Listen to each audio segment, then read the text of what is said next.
We are going to call this regular meeting of the Martin County School Board to order. We will now have an opening prayer by Pastor Todd Mazingo, followed by the Pledge of Allegiance.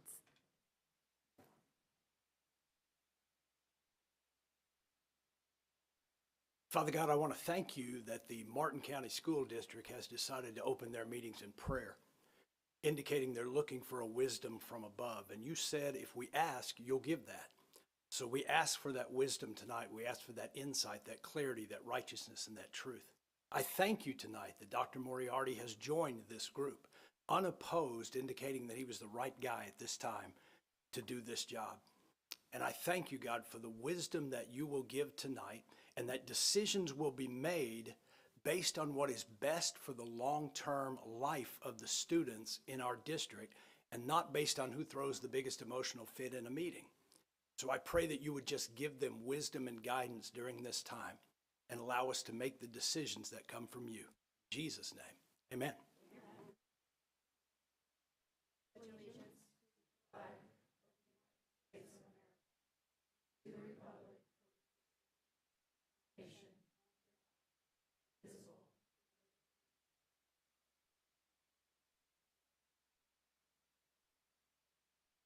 Please welcome two members of the Jensen Beach High School Jazz Band under the direction of Mr. Tom Doherty. The members of this ensemble are two seniors, Mr. George Lamb and Mr. Zeke Curry Jr. George plays guitar in the Jensen Beach High School Jazz Ensemble, bass, and the symphonic band, and is a member of the drum line during marching band season. George currently serves the community as a student liaison for the Fort Pierce Jazz and Blues Society, and after high school, he plans to attend NYU and major in political science on the pre-law track. Zeke plays bass in the Jensen Beach High School Jazz Ensemble as well. He has played saxophone and percussion in the symphonic band and is also a member of the drumline during marching band season. At Jensen Beach High School, Zeke serves as the color guard commander for our JROTC, is a member of our award-winning Jubilant Choir, and has been a varsity lacrosse team member. After high school, Zeke plans to attend the United States Naval Academy and study engineering. Today, they will be performing two jazz standards. The first selection is titled I'll Be Seeing You, and this was made popular in 1938 by Billie Holiday. The version you are hearing today was arranged by Julian Lage. The second selection is titled Mr. PC, and this tune was originally recorded in 1959 by John Coltrane as a tribute to his long-standing bass player, Mr. Paul Chambers. We hope that you enjoy the performance by Mr. George Lamb and Mr. Zeke Curry Jr.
Thank you both for sharing your amazing talent with us. Mrs. Falls, will you please call the roll? Dr. Moriarty? Here. Mrs. Roberts? Yes. Mrs. Powers? Here. Mrs. Pritchett? Here. Mrs. Russell? Here, thank you.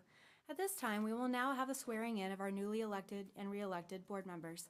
Please make your way down front so that you can be sworn in with your family by your side. Mr. George, please proceed.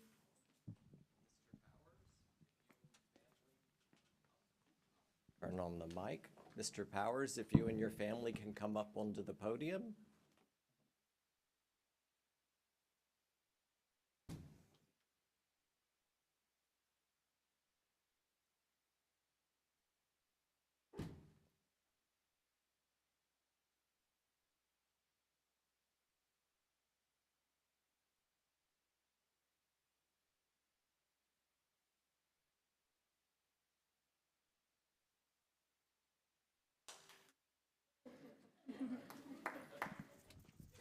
Mrs. Powers, if you can place your left hand on the Bible, raise your right hand. And Mr. Powers, if you give the quote for her to repeat you in short segments.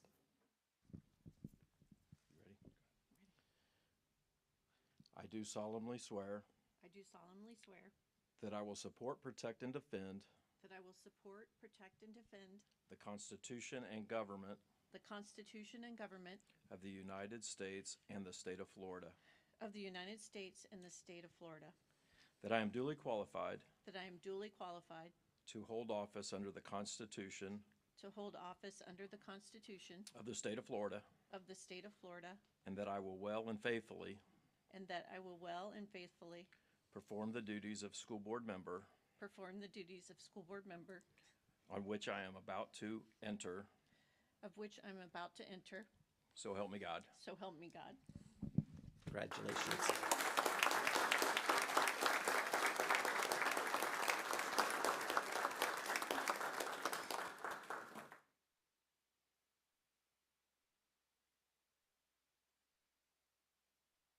Mrs. Moriarty, if you and your family can come up.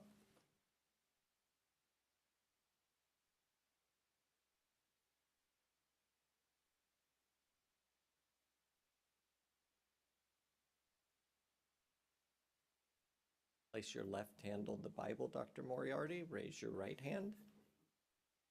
Mrs. Moriarty, go. I do solemnly swear I do solemnly swear that I will support, protect, and defend that I will support, protect, and defend the Constitution and government the Constitution and government of the United States of the United States and the state of Florida, and the state of Florida, that I am duly qualified that I am duly qualified to hold the office to hold the office under the Constitution of the state, under the Constitution of the state, and that I will well and faithfully perform and that I will and faithfully perform the duties of school board member the duties of school board member on which I am now about to enter. on which I am now about to enter. So help me God. So help me God. Congratulations.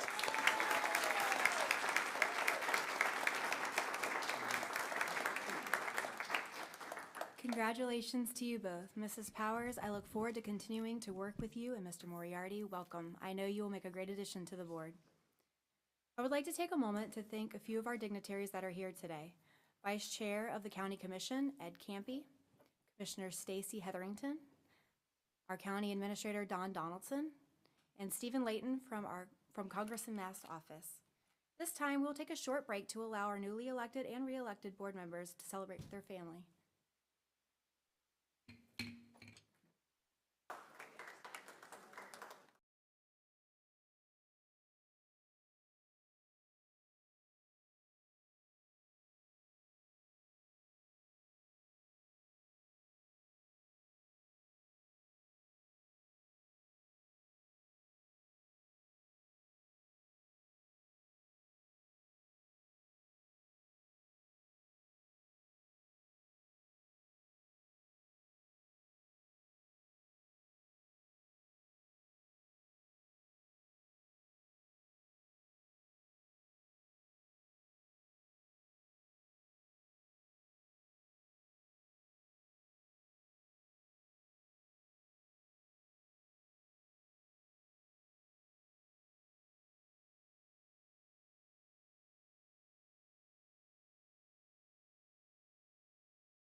We will now reconvene our regular school board meeting.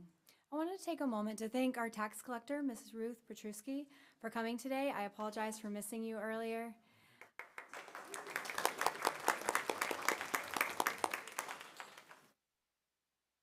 All right, we'll be moving forward. Do I have a motion to approve the agenda with the following items added?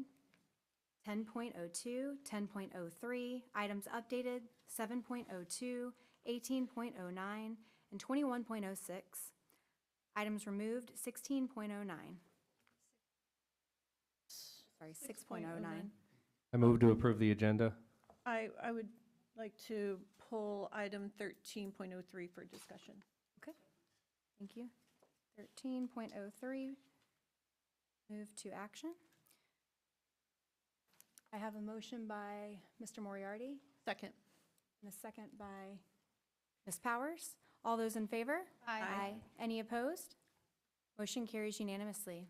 At this time, I will now turn it over to the superintendent, who will act as our chair for our reorganization meeting. Thank you, Madam Chair, and I just want to take the opportunity to thank you and your leadership over the last year. Really appreciate working with you as board chair, and look forward to moving forward and working with whomever the new board chair is that is selected. At this time, we will move on to item 4.01, election of chair, and I would like to call for nominations for the chair position. Mr. I'd like- Chair? Sorry. Yeah. I'd like to nominate Amy Pritchett for chair, Second. please.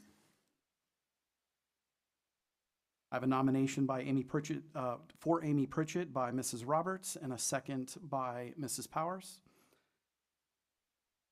Sorry, I stepped on. At this time, all in favor? Aye. Motion pass 5-0.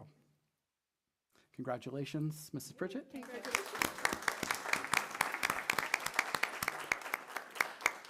We will move on to item 4.02, election of the vice chair. At this time, I'd like to call for nominations for vice chair. Mr. Chair, I nominate Marcia Powers for vice chair. I second that.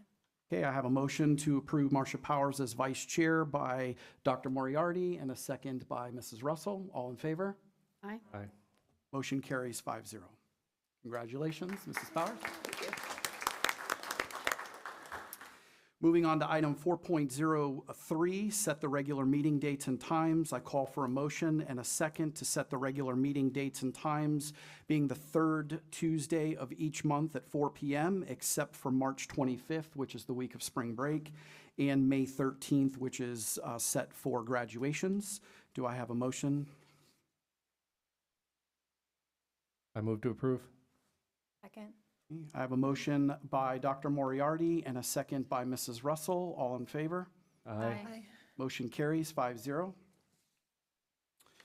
And moving on to item 4.04, seek board's approval to direct myself, superintendent, to file the proceedings of the reorganization with the Department of Education within 2 weeks to include the schedule for regular meetings and the names and addresses of all district school officers. Do I have a motion to approve?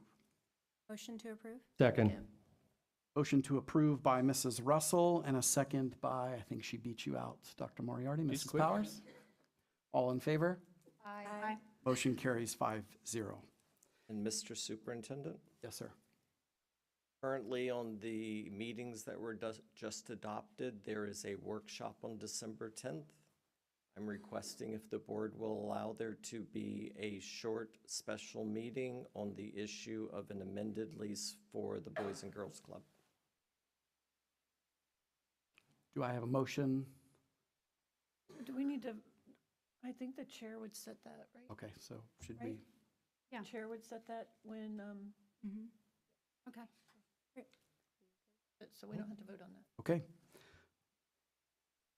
At this time, the school board reorganization meeting is adjourned at 4:42 p.m. And we will take a short 5-minute recess as we move some chairs around. Thank you. We have to. I can stay here.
We are going to call a special Martin School Board Leasing Corporation meeting to order. This is the annual meeting of the membership and the Board of Directors to order. The corporation's bylaws require that the annual meeting of the membership and the Board of Directors be held on the same date as the annual reorganizational meeting of the school board. We're going to approve the appointment of the school board members as the corporation Board of Directors. And that, should I call out who they are? Okay. So the chair, myself, will be the president of the corporation. Marcia Powers, the vice chair, will be vice president of the corporation, and the superintendent will be the secretary treasurer of the corporation. Can I have a motion? So moved. Second. Motion by Lee Roberts, seconded by Brian Moriarty. All in favor? Aye. So moved. Okay. Now we're going to approve the minutes of the Martin School Board Leasing Corporation meeting held November 21st of 2023. So moved. Second. Okay. Motion by Lee Roberts, second by Jen Russell. All in favor? Aye. Thank you. Okay, I am now reconvening the regular school board meeting. Is there a motion to approve the consent agenda? I move approve of the consent agenda with the removal of 13.03 to action. Okay, let me see what that, okay. All in favor? Aye. Aye. All right, so let me get my papers here. I apologize for my, okay, so now we are going to go to board comment. Board member discussion. Anyone? So I know a lot of my family has left, but I just wanted to say thank you to everyone who came tonight, and we're here to support myself and Dr. Moriarty. And thank you to Jen for leading us over the past year. It's, you know, there's always those moments in time, and you rose to some of our most challenging occasions. So thank you very much for your service to our board. Mr. Moriarty? Brian? I just want to thank God for this incredible blessing of today, and I can't believe that all these people came here just to see me and Marcia get sworn in, and for no other reason whatsoever. So I want to just tip my hat to Mike Dietrich-Leasy for his years of service.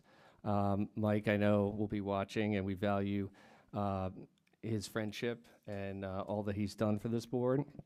To my fellow school board members and Superintendent Maine, it's truly an honor to work with you all, and I'm looking forward to working with you and hopefully not fighting with you all tonight. And finally, to all the district staff who made me feel so welcome sitting with them for the past 6 months at the last, all those board meetings. I appreciate you guys. And finally, to my wife and kids, who I know had to get home to do homework and get ready. But Laura, if you're watching, I love you. And Patrick, Paige, and Emma, I love you guys. And thanks so much for your support. I'm good. I just want to thank Jen for her leadership the last year, too. Thank you.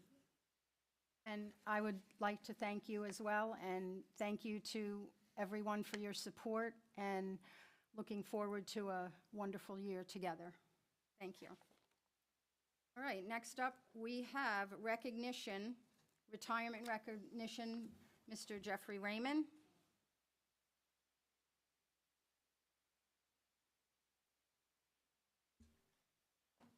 Good evening, new Madam Chair, members of the board, Superintendent Maine, and all in attendance this evening. This is one of my favorite traditions of school board meetings, as we take time to recognize, in this case, 32 years of outstanding service for one of our bus drivers, who is the first person to greet our students and the last person to say goodbye. To tell her story is Ruth Spires, the Director of Transportation.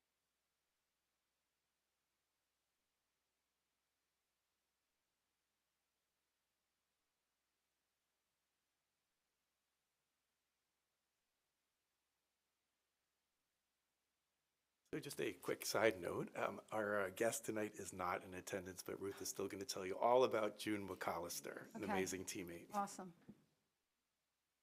And that she is.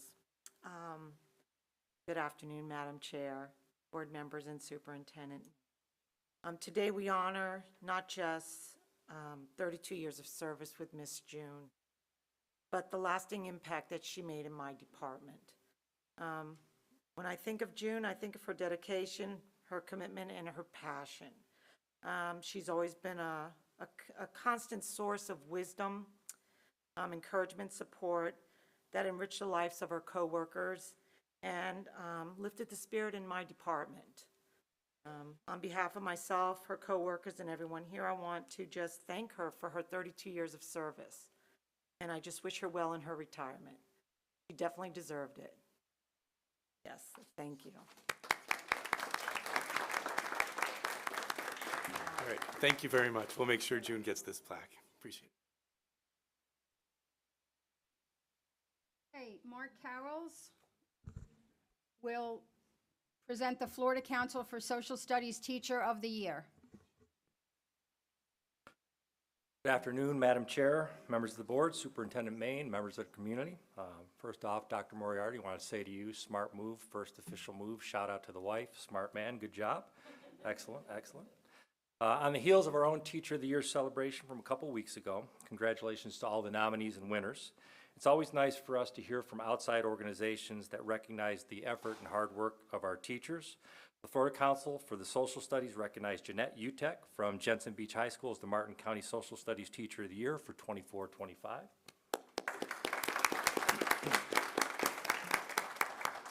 We're all well aware of the storms that passed through our area and all much throughout Florida.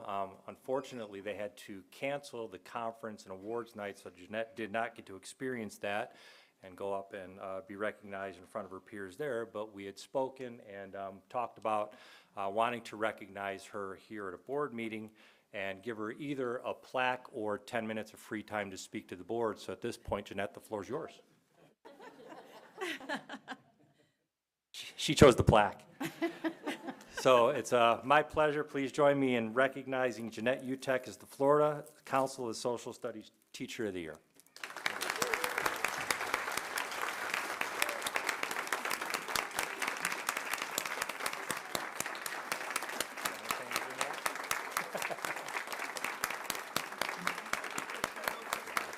Yeah, she's still bypassing the opportunity to speak, so if we get a quick photo, that would be outstanding.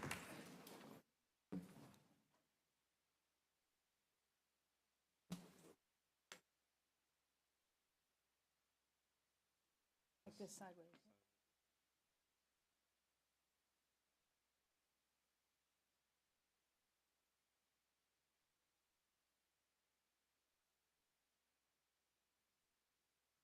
Congratulations. Congratulations. Sure. Thank you. Thank you. Congratulations.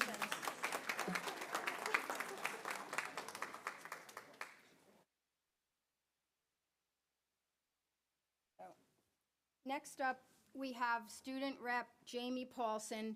At 5 p.m., we will stop for public comment. Thank you.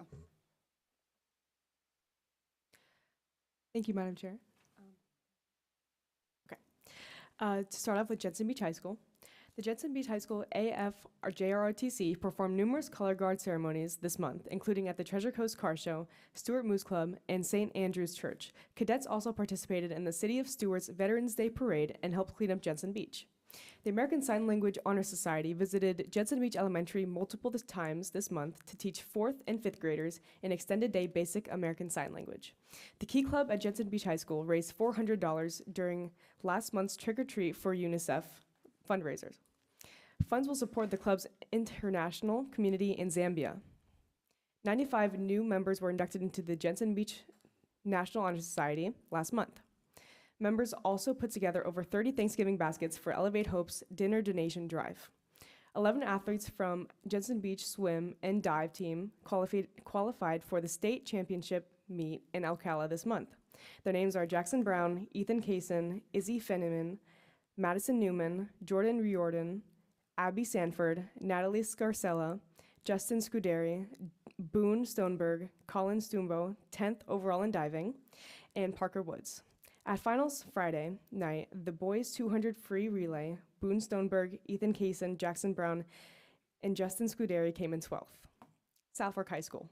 The Bulldog Band received a superior rating at their marching band performance assessment this month. Alexa Carroll was accepted into the Tri-State Band Festival at Florida State University. Over 500 students from 140 schools in Florida, Georgia, and Alabama were nominated. She will perform with the band next month. Congratulations, Alexa.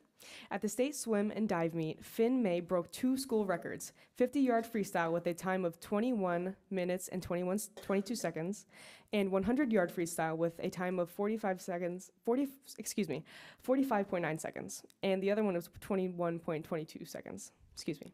The Bulldogs also had 8 students qualify for states. Their names are Jack May, Brody Metzger, Henry Postel, Julia Hurt, Marissa Coates, Gianna Sambevsky, Olivia Bagwell, and Katie Ewing. A huge congrats to the South Fork's female Raiders team who placed in several categories at the regional Raider competition hosted at South Fork High School this past weekend. These amazing young ladies were awarded first place in the fitness test event, second place in the cross-country rescue event, third place in the rope bridge event, third place in the obstacle course event, and third place overall. South Fork's JROTC team served as a color guard team for Crystal Lakes Elementary Breakfast for Veterans event. They also served as flag and banner bearers for the Jewish War Veterans Organization and marched in the Stewart Veterans Day Parade. Alec Abingnews and Alexis Moore will perform at the Martin Art Awards on November 13th at the Lyric Theater. Students from South Fork's musical theater class also performed a 30-minute version of the musical Annie for Seawin Elementary students. That's cute.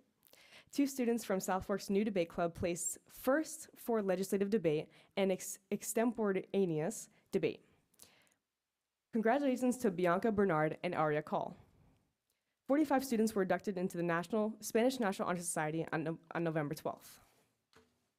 South Fork staff raised nearly $2,000 for Elevate Hope and families impacted by recent tornadoes. They also donated several gift cards. Congratulations to South Fork's top 4 students who competed in the VFW Voice of Democracy essay contest. First place is Rachel Penega, second place is Pranil Patel, third place is John Markard, fourth place is Annabelle Catton.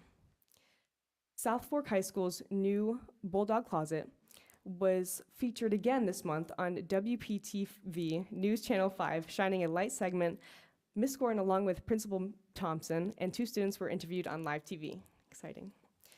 Next, finally, Martin County High School. Chorus students Mallory Goddard, Sierra Favors, Zoe Miner, and Nina Goyle were selected in the FMEA All-State Choir. They will be representing Martin County High School at the Florida Music Educators Association State Convention in Tampa in January.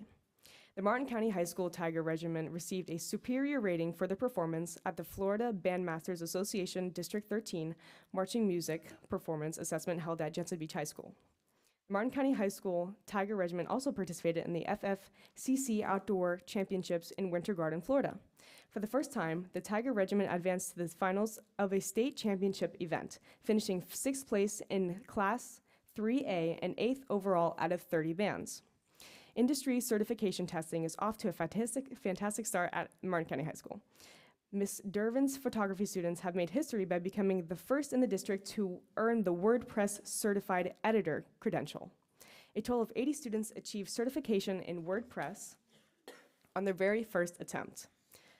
Additionally, 16 entrepreneurship students are now certified in entrepreneurship and small business. Thank you very much, and back to the chair. Thank you, Jamie. We will now move to public comment. Citizen input is vital to the improvement of our district. Most times your remarks may be listened to without comment from the board members or superintendent. This does not mean they are heard with any less intensity or concern. Where appropriate, the superintendent and staff will investigate your comments and report back to you and the board with an answer. We thank you for taking the time and having the concern to make our district better. Your presentation to the board should not exceed 3 minutes. Letters or statements from others not present can be given to our clerk, who will be sure that each school board member and the superintendent receive a copy. To keep our records straight and authentic, our policy does not permit you to read the statements of others into the record. First up, Alec McIntyre, followed by Jim McCombs.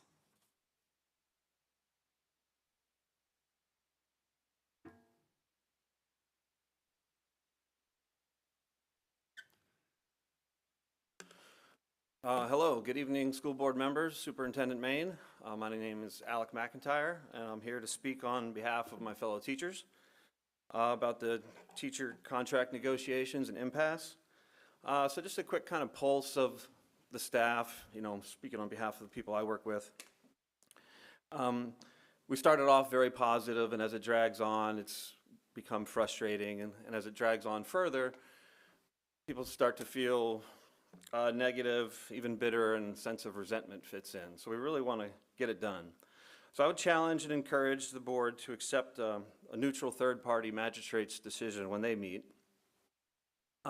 But what I think the real bummer is I don't think it needed to take this long. We had some options that could have resolved all the issues and not cost the school board a dime. It was all allocated. So I don't want to rehash everything. I don't know everything and don't have enough time. But one issue that really resonated with me was the Western Zone supplement for veterans. They were going to get $275 each. It's not much money, but that was all previously agreed for them to have that. And I don't even work in the Western Zone. But I say that's a no-brainer. That's not that much money. They drive a long ways. They work hard. I say give it to them. But the response from the school board was instead to spread it out amongst all teachers. And at first I thought that sounds pretty good, but it's not really about money. I think it's about the difference between right and wrong, because it's theirs, it's their money. So a different group of teachers could get money taken away from them the next time. And if we divided it out amongst all the teachers, it would only be about $23 per teacher. So $23 to steal money from another teacher, $23 to betray the trust of my fellow teachers. No, thank you.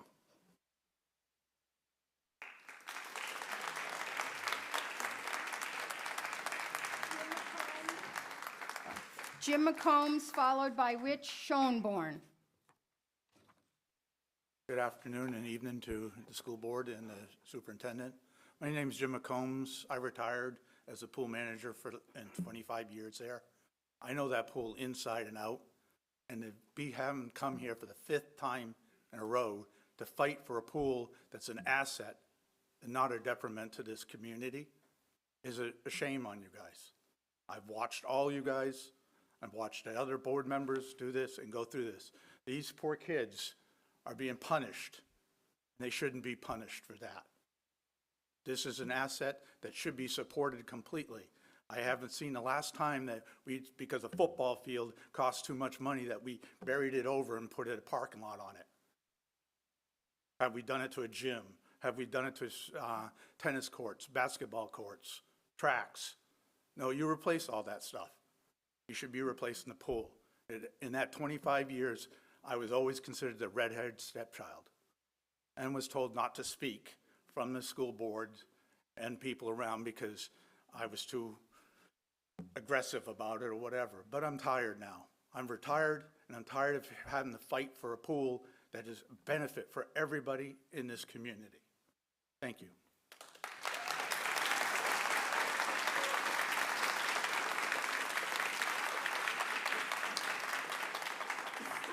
Rich Schoenborn, followed by Callie Mellinson.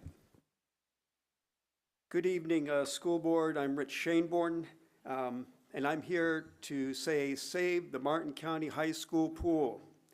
The high school pool has been a huge benefit for the Treasure Coast community. The pool has continuously served and trained swimmers and lifeguards and life-saving personnel here on the Treasure Coast for decades.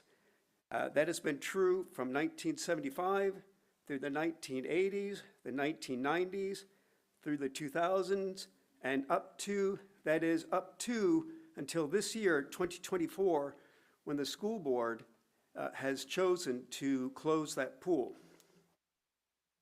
Replacement of the pool and training building with an asphalt parking lot is an abomination to all the good things that this pool has done and still can do for this community, for the Treasure Coast.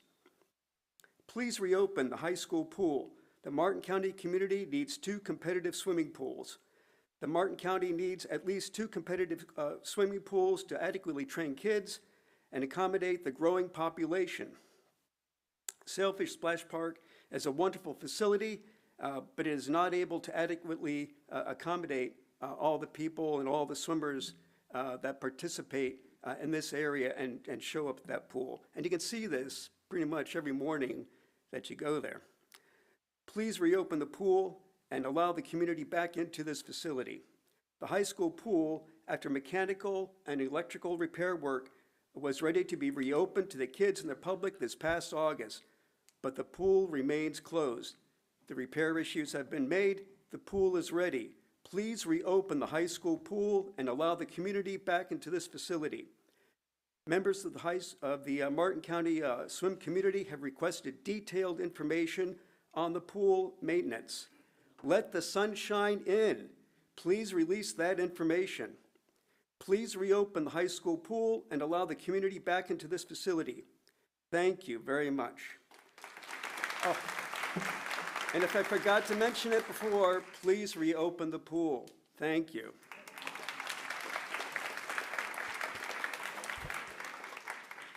Callie Melanson, followed by Dariana Melendez.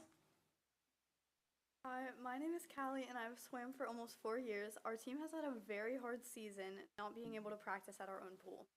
After school, all the students would walk over from school and we would practice right away. But due to our pool being closed, we have had later practice ending at 8 o'clock at night, which means we would get home late. Our lanes at Sailfish are also very crowded due to not enough space. We often have more than 4 people per lane in the Learn to Swim pool at Sailfish Splash. This affects our performance and health because we are engaging in physical activity during a time we should be eating and winding down, and swimming in conditions that are for learning children and not up to the standards for high-level competitive swimmers. Please keep our speeches in mind when making your time. Thank you.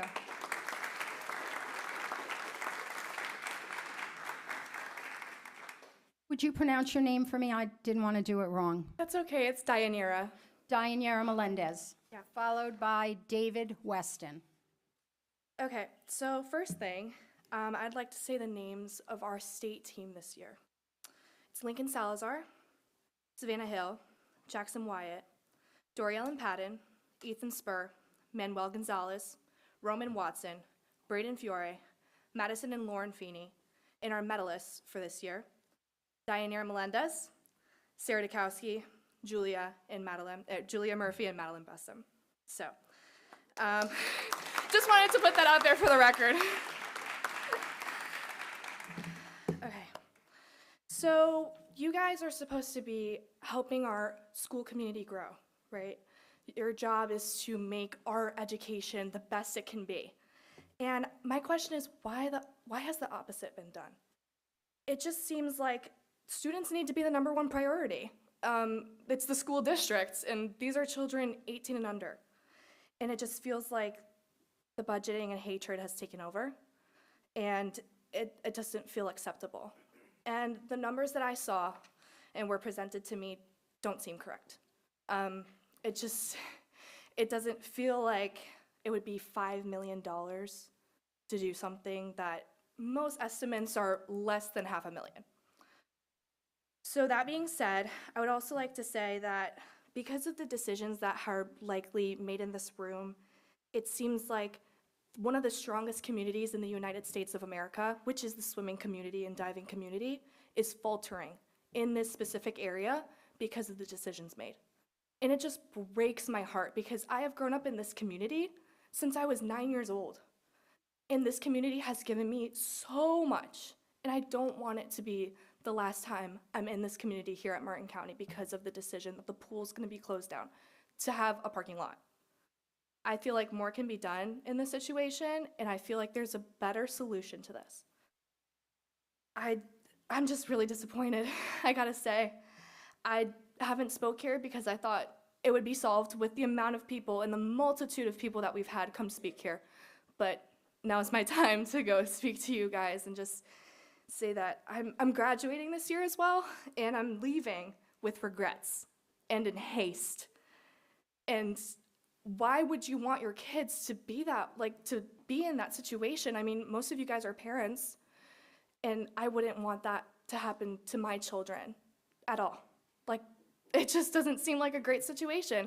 High school's supposed to be a time where you're supposed to learn and grow and flourish and have fun, and that has not been the case for these last 4 months. So, save the pool, leave it open. Thank you. Thank you.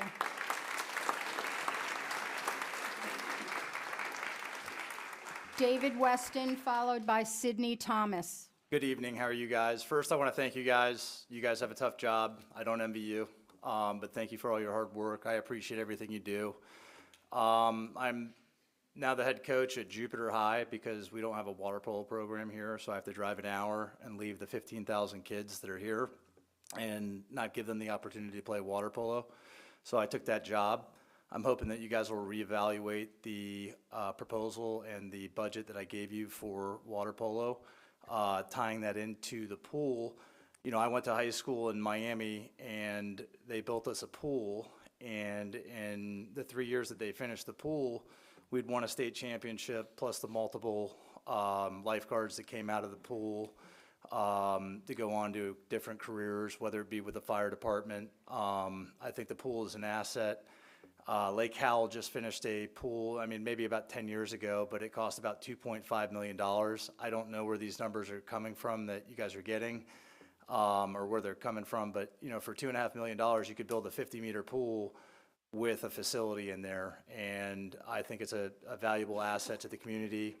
I think you'll fill the pool. There's a lot of kids behind me, and I want to congratulate all the kids that went to states this year.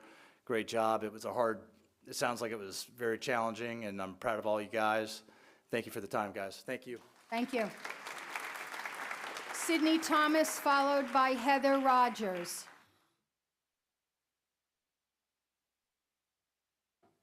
Good evening, Madam Chair and members of the board. Thank you for the opportunity to speak. My name is Sydney Thomas. I'm a former Martin County School District educator, parent of 2 Martin County School District students, and unsuccessful school board candidate for this past elections. Mrs. Powers, congratulations on your reelection. I am disappointed in the outcome, but I'm also not surprised given your reputation within the community, so congratulations. I was disappointed because I wanted to at least have one voice on the board that would share the following type of information. So unfortunately, I have to move from pool to Christian nationalism real quick. I'm here today to speak about a proposed contract between the district and Liberty University. Liberty University is a Christian university. Their slogan is, "Learn, develop, and grow at Liberty so you can impact your culture as a champion of Christ." I do not oppose the contract in general, but in the greater context, I am scared, and I would like everyone to understand the bigger picture.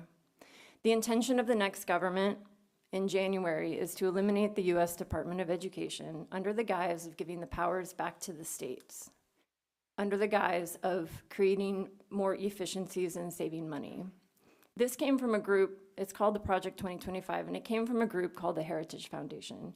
Liberty University was an advisor to the Heritage Foundation and to Project 2025. They released an article last week talking about why they wanted to dismantle the Department of Education. The title of the article is "Education Policy Reforms Are Key Strategies for Increasing the Married Birth Rate." In this article, their intention is to prove that our current U.S. Department of Education is impacting the married birth rate. And we're at risk of having a lower birth rate, and we should intervene with our education system in order to increase our married birth rate. Okay, by how? The government subsidizes higher education by offering scholarships and encouraging, I'm going to say women, to attend post-secondary schools. And instead of doing that, if they didn't subsidize it, then more people would be more pro-family and be more likely to get married and start a family. So if we remove those scholarships and subsidies and supports, they're more likely to get married and start having babies. They also believe that allowing religious instruction in the classroom, which would focus on a marriage with kids and a subservient wife and mother at home, if we allow that into our public education system, we will also increase the married birth rate because that would be part of the instruction for our public education. I'm really worried about this, and I really think the public, especially women, need to start paying attention to what's happening in other conservative states and where we are headed. You are going to lose your right to divorce. You are going to lose your right to your education and to serve in the military. Thank you for your time. Heather Rogers, followed by Jory Ellen Padden. Good evening, members of the school board. The things you learn from sports, setting goals, being part of a team, confidence, that's invaluable. It's not about trophies and ribbons. It's about being on time for practice, accepting challenges, and being fearful of the elements. Summer Sanders, USA gold medalist in swimming. For several months, I attended monthly meetings regarding the future of the pool, advocating to keep this vital part of our community open. However, since August, these meetings have ceased, possibly due to the primary elections. Unfortunately, the district has not upheld its commitment to keep the pool open for the past high school swim season. By relocating the swimmers to Sailfish Splash, you have further underscored the necessity of having a functioning pool at Martin County High School. As you drive through our district, you can see the rapid growth. New communities are being built on nearly every road. With our population increasing, it would be wise for the board to act now by voting to reconstruct the pool, ensuring it remains a resource for the next 52 years. The students on the swim team are the same high-achieving individuals you proudly feature on the district's webpage as top-performing athletes and scholars. Yet at Sailfish Splash, there simply is not enough space to accommodate everyone. Schools exist to serve the students, and by closing the pool, the district has failed to uphold its responsibility to maintain this facility. You don't close pools, you build more pools. We are a community surrounded by water. Closing this pool jeopardizes the opportunities students and community members have to learn water safety, a critical skill in our area. Beyond the students, the master swimmers, many of them who train as early as 4:30 in the morning, no longer have a place to swim. If you had taken any time to visit during those hours, you would see just how essential this facility is to our community. Moreover, the pool has the potential to generate revenue. With proper management, it could host water polo, synchronized swimming, club swimming, swim lessons, camps, and classes.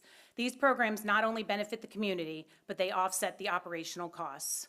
I urge you to do what's right for the students and the community you serve. Reopen the pool, invest in its reconstruction. This is an opportunity to support the growth and well-being of our students and provide a lasting resource for future generations. Caleb Dressel said, "Swimming teaches us resilience, determination, and the power of pushing beyond our limits." Thank you. Thank you. Jory Ellen Padden, followed by Casey Padden.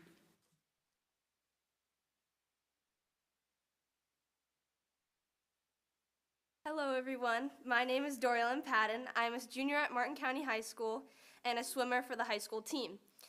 And I am speaking on behalf of my pool. I first came to this pool when I was 11 because of a back injury due to my previous sport. I came to this pool to heal. Many of my swimmer friends were told to come to swimming and diving specifically for therapy and to heal their bodies. Swimming is one of the many few sports that are both healthy and extremely athletically challenging. This pool has taught me so many life skills that are so valuable to have throughout your high school career, especially with the new incoming freshmen. It teaches students how to be confident, consistent, and mentally collected. It is really disappointing to see that such a place full of opportunities is being overlooked, especially because of how hard each and every person who is a part of this team work. The football team, soccer team, and even lacrosse team all have a place to practice, so why can't we? We are a swim team and we need our pool. Thank you. Thank you for your time and consideration. Thank you, Casey.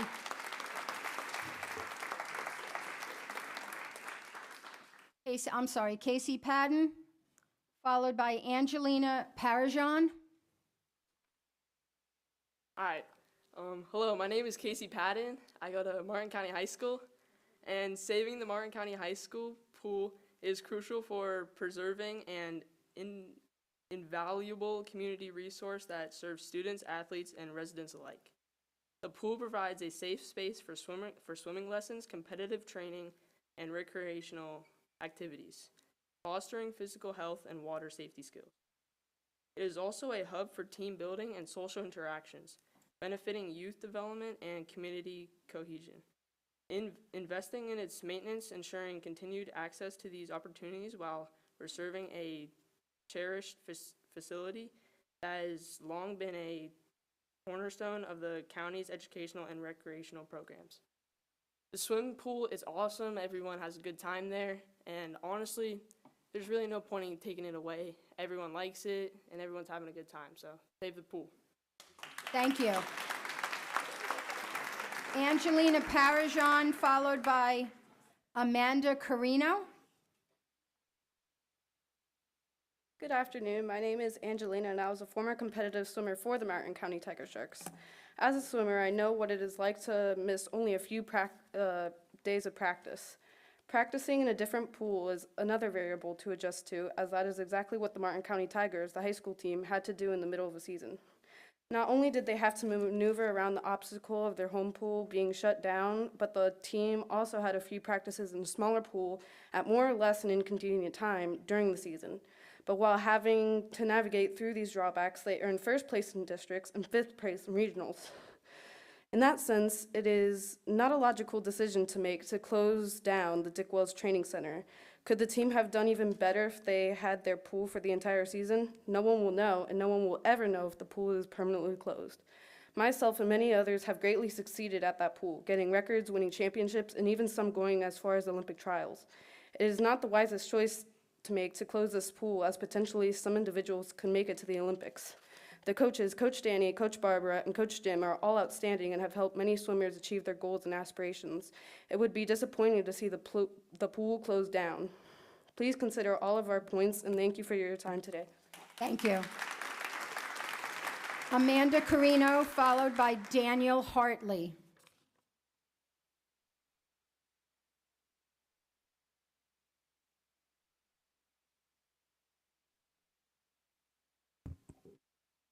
Good afternoon, my name is Amanda. I'm here to speak on... Can't hear you, honey.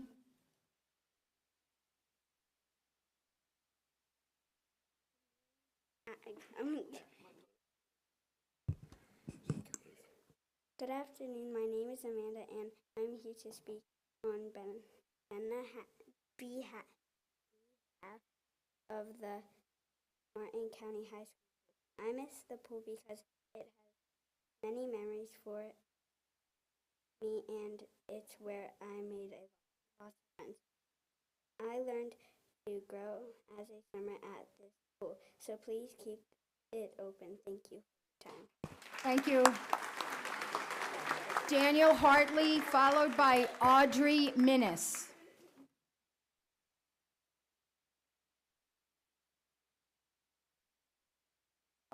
Real quick, don't start my time. There was one team that was forgotten when everything was announced, the swim team.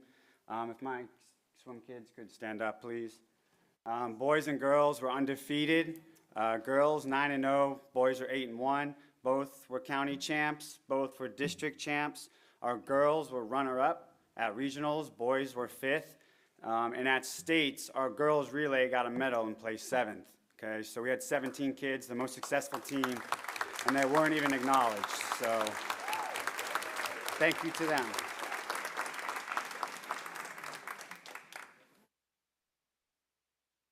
Good afternoon, my name is Daniel Hartley, current head coach of Martin County High School Boys and Girls Swim and current pool manager.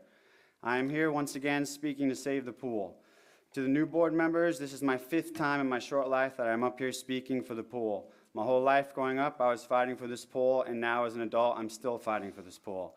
I'm perplexed as to how something so vital as a pool keeps getting on the chopping block. A week ago in West Palm Beach, a 13-year-old boy drowned.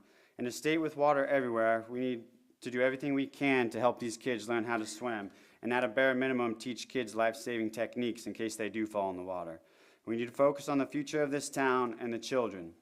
And the children are all the reason you are sitting up there right now. Do the right thing, keep this pool open, and get it back to the community. My only question to you all is, when will your lies stop, and when will you open the pool?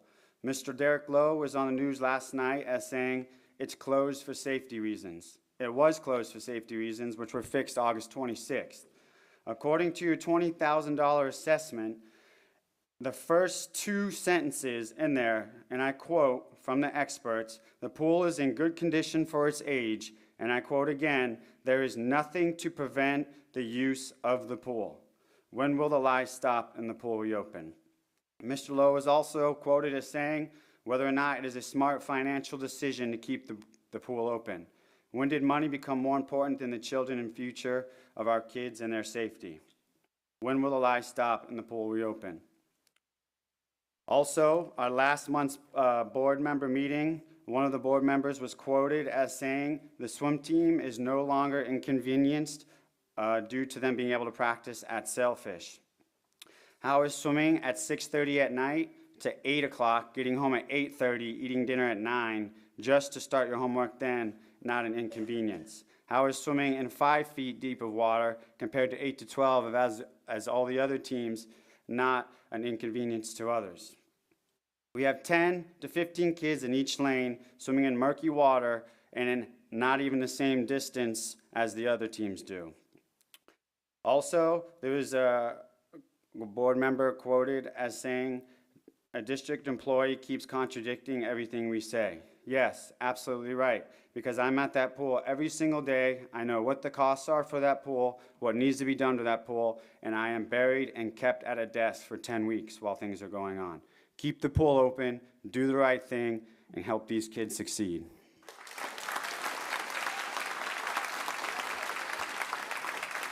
Audrey Minnis, followed by Peter Sicoli. Good afternoon, Dr. Main and school board members. Once again, I'm here on behalf of the Coach Dick Wells Training Center pool. I think it's all been said before. We need to have our pool, and you guys are all invited, as you know, at 5 in the morning to join us for swimming. First thing, start your day. It's the absolute best. But what was just mentioned many, many times, Martin County is growing and growing and growing. I live out on Citrus Grove, and they're taking from there all the way to Becker and building more houses. Where are those kids going to swim? We can't close our pool.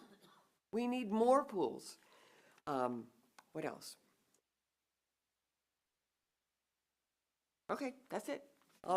Thank you. I already said it all. Please open our pool so that I don't have to come back again. But you're all welcome to join us at 5. Danny does a great workout. Peter Sicoli, followed by Patty Bionde. Though I stand with the pool, I'm changing lanes here. No pun intended. Good evening, Madam Chair, Superintendent Main, board members. Some of you know me, others that don't. My name is Peter Sicoli. I'm a local business owner. I own Sailfish Insurance Group. I'm a graduate of Martin County High School. I have 4 children in the school system. My wife is a graduate and former educator at Martin County High School, so it's safe to say that we're Martin County through and through. But more importantly, I'm a veteran. I am here today to speak about my disappointment with the calendar committee and the board's subsequent unanimous approval of the 2024-2025 school calendar, specifically having schools open on Veterans Day. Sadly, there was not even a discussion about Veterans Day in the workshop meeting, only about what days we should or should not have for emergency days. I know I don't speak for all veterans, but I know a majority of them agree. Our kids, county staff, especially staff who are veterans, should have the day off. Veterans Day is a solemn occasion. It's the one day that we have in our country to honor the men and women, my brothers and sisters, who have served our armed forces. Our veterans have made tremendous sacrifices to defend the freedoms and values that we hold dear. Closing schools provides a chance for children to participate in local parades, ceremonies, and volunteer efforts. It also allows families to attend events together and engage in conversations about patriotism, sacrifice, and community. Furthermore, honoring Veterans Day in this way helps build a stronger connection to our shared history and values. It reinforces lessons of service, duty, and gratitude that are essential to shaping responsible, civic-minded citizens, not just as an event on the calendar, but as a core value that we as a community uphold. I will say this, our elementary schools have done a great job honoring veterans, specifically Bessie Creek, as I have attended their ceremony for the past 8 to 10 years or so, but I don't ever recall it being held on Veterans Day. I'm a solutions-oriented person. When I see a problem, I look to fix it. I have already agreed to serve on the calendar committee for next year as Mrs. Powers' appointee. However, it should not take a veteran to stand up and take on the responsibility to make sure the school district is honoring our veterans. In conclusion, closing schools on Veterans Day is more than just a day off. It is an opportunity to honor and respect those who serve. It gives us the space to remember the sacrifices made by our veterans, and it reinforces the importance of their contributions to the freedoms and values that we enjoy today. I urge you to consider for the long-term benefits for our students, our community, and our country in making this decision. Thank you. Patty Biondi, followed by Kelly Coleman. First of all, I'd like to say thank you for allowing me to speak. As a retired teacher with 32 years of teaching at Martin County High School, I have also been through this exercise many, many times. And our pool is so important to our community. Let me review a few of the things that had happened at the Martin County Pool during the years that I was a teacher and continue to be done now. They were a place for elementary and high school students to compete, for Red Cross lessons, physical education classes, scuba diving practice, extended day summer programs, boys and girls clubs, swimming, open swim, early morning master swimming. In fact, for many years, every third grade student in the county learned how to swim at the Martin County High School pool. And why can't that be happening right now? The community is surrounded by water. We hear of drownings all the time. My own brother drowned at the age of 30. He never learned how to swim. Do we want to have more news like that coming our way, or do we want to provide a safe, good place for people to learn to swim? I think it's horrific that this pool has been closed for this whole swimming season, and it needs to be opened. It works. Everything is in order now. Why is it closed? Why can't it be reopened? And do everything necessary so that it can be the wonderful facility that it has been for so many years. We have money for football, we have money for basketball, all the other sports. It takes money to run a pool, but the amount of benefit to the community is much, much, much greater. And if one life is saved because somebody learned how to swim at that pool, that's beyond any value in money. Thank you. Thank you. Kelly Coleman, followed by Noel Bassau. Good evening, Madam Chair, members of the board, and Superintendent Michael Main. I can hardly believe I am standing here again addressing this board. In my 24 years with Martin County School District, this is only the second time I've spoken out publicly. Why? Because like so many others, I've stayed silent for far too long. But tonight, I've had enough. For those who don't remember me, my name is Kelly Coleman. I have proudly dedicated 24 years of my life to this district. 24 years of service, commitment, firsthand experience has made me an expert on one undeniable truth: how this board treats its teachers. So let me ask you one simple question. Why are we at impasse again? Why are we back in the same exhausting, demoralizing cycle? Year after year, it's the same tired story. Let's be real, this isn't new. We've been here before. We've seen the same playbook. Just last May, Superintendent Michael Main was trotted out to shift the blame onto the union. And let me tell you, not a single teacher in this county was fooled. We saw it for what it was, a weak attempt to dodge accountability, and here we are again.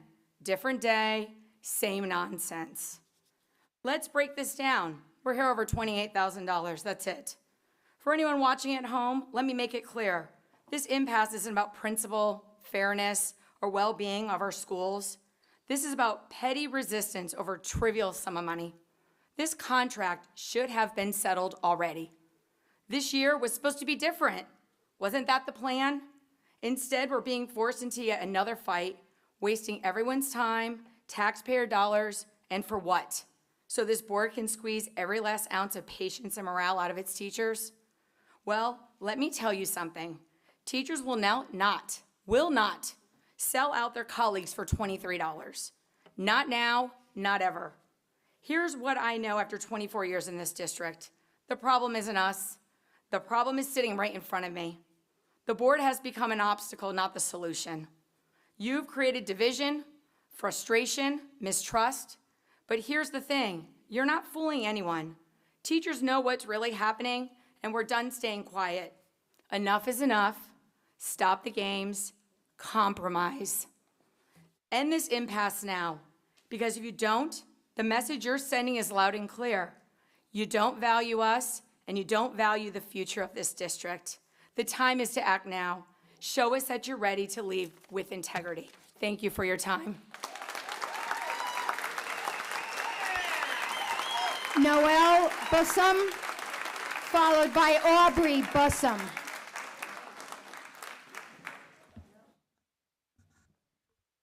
Good afternoon. My name is Noel Bussum, and I'm a student at Martin County High School.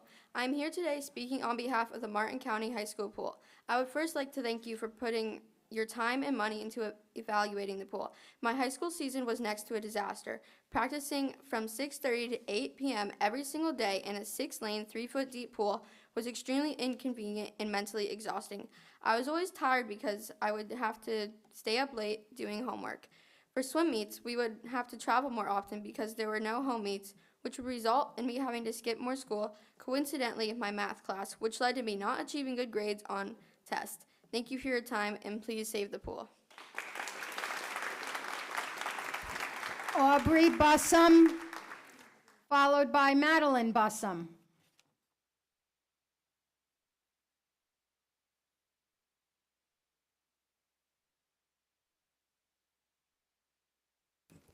Hi, my name is Aubrey. First of all, thank you for taking the time, effort, and money looking into the Martin County pool. The first days I moved to Florida, well, I wasn't too thrilled, but after 2 weeks moving to Florida, I joined the Martin County swim team. The swim team changed my whole perspective of Florida. Back then, I was on the Martin United soccer team, but after about 2 years, I decided to quit. Let's just say it was too much wasted time and money. It was a hard decision, but a couple months after quitting soccer, Martin County swim team got the newest and best coach named Coach Danny. He was the most motivating coach I have ever had. Martin County Pool has started so much amazing friendships for me, not to mention it has probably saved many people's lives. If Martin County Pool gets shut down, everyone is going to go different directions. It would be so sad to watch that happen. After the pool got shut down, I switched to TCA. Right now our practice goes from 5:30 p.m. to 7:30 p.m. I arrive home at 8 p.m., giving me almost no time to do my homework and eat dinner before I need to go to bed. It's only going to get worse if Martin County Pool gets shut down. I miss Martin County and all the people there. Also, like I said, if Martin County Pool gets shut down, a bunch of friendships will be forgotten. This is where more than half my friendships started, so don't let them end there too. Keep the Martin County Pool open. Thank you. Thank you. Madeline Bussum, followed by Stephen Layton.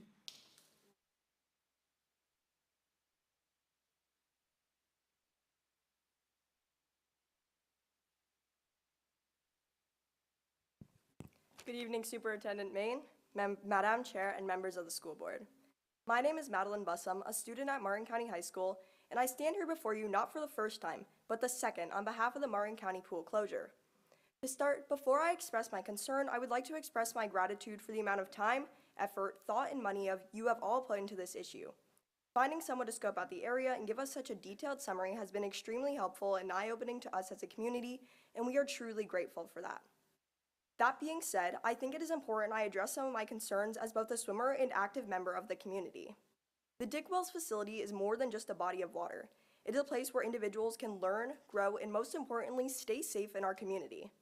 As I stated the last time I spoke before you, Florida being in the location that it is, surrounded by water, is home to thousands of preventable deaths through drowning.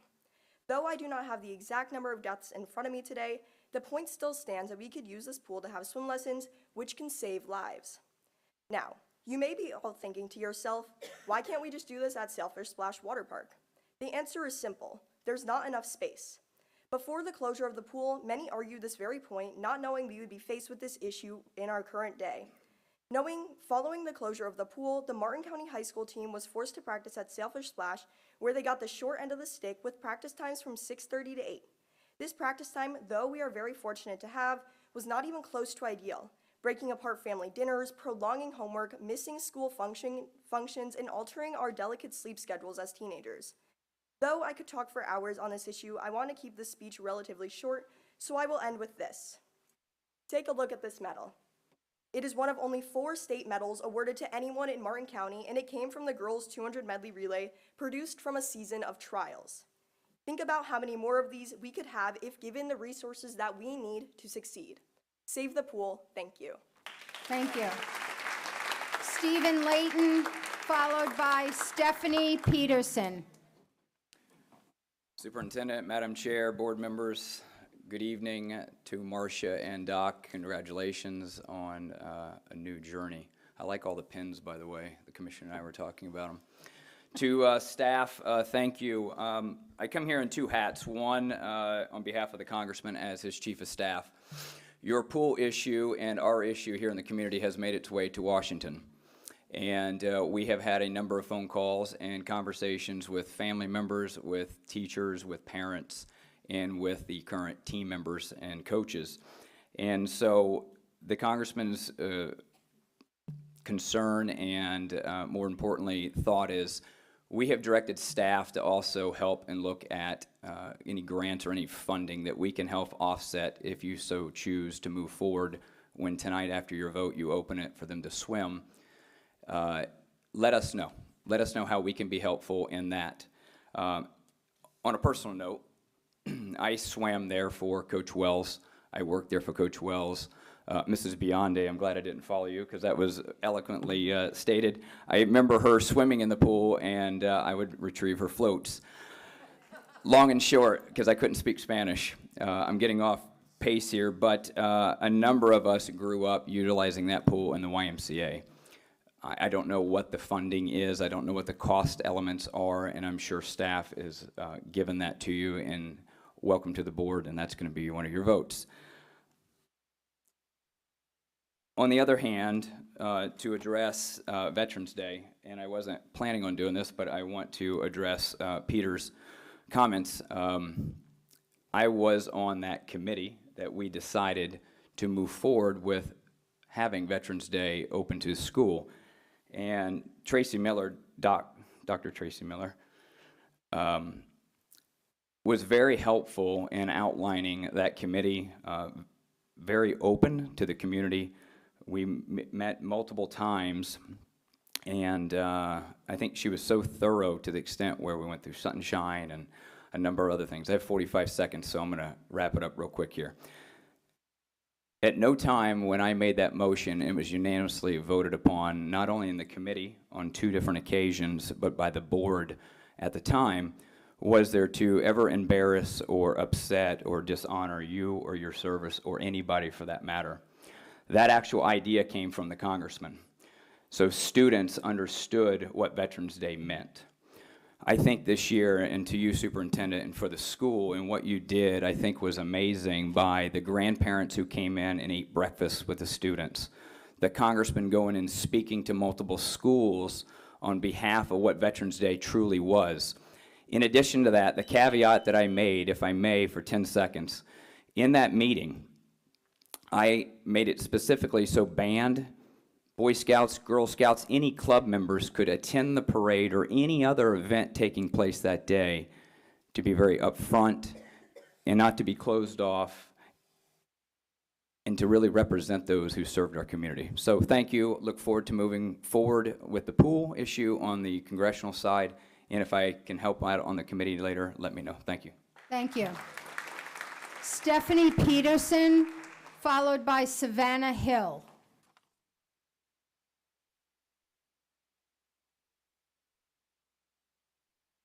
Good evening, Superintendent and members of the school board. Today I stand here to talk about Martin County High School's pool closure and how much it's affected our community. I would first like to thank everyone for how much time and effort you've put into this issue. To begin, Martin County High School's pool has been around for generations, nearly 50 years. That's 50 years of friendships and memories that have been created because of our pool. The pool is not just a facility, but almost a second home to swimmers. It's where we not only have the ability to grow as an athlete, but also as a person, where we can work hard and see those results firsthand. I started swimming this past March for Martin County, and in that short period of time, I've made amazing friends and countless of unforgettable memories. I've learned discipline and how hard work truly does pay off. I've gotten to become part of an amazing community of swimmers and coaches. But this past March, when the pool was closed, everything changed. We first didn't even have a pool, which left many athletes unsure of their fate as a swimmer. Then, when we were able to practice at Sailfish, we swam very late in the day and wouldn't get home until 8:30 or later, which affected our entire team. Between transportation and other commitments, it created a very difficult environment for many swimmers to even be able to get to practice regularly. This closure has shown us just how important the pool is for our community. As we look ahead, I feel as though we should try our best to preserve this facility so it can continue to be a place to create lifelong memories, friendships, and to have the space to learn and grow not just as a team but a community. Thank you. Thank you. Savannah Hill, followed by Lincoln Salazar.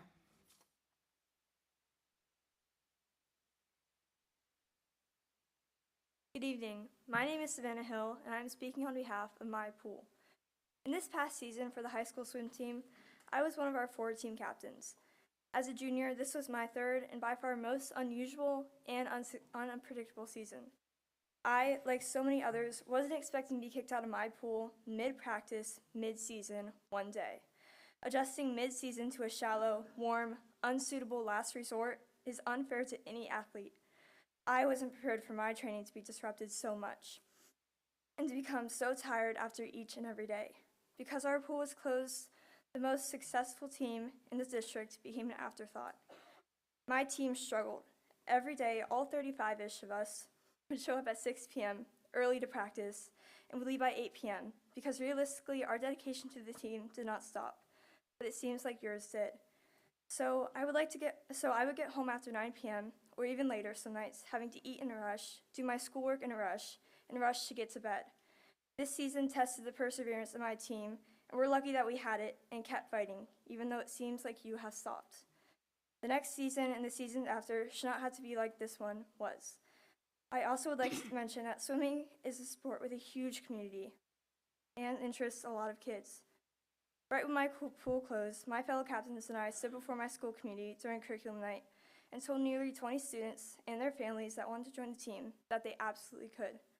But in actuality, it wasn't that simple. They were prepared to practice at the pool at the high school after school, but were not prepared to travel to a different facility over 3 hours after the school day ended. I urge you to please stand behind my team and open our pool. Thank you. Thank you.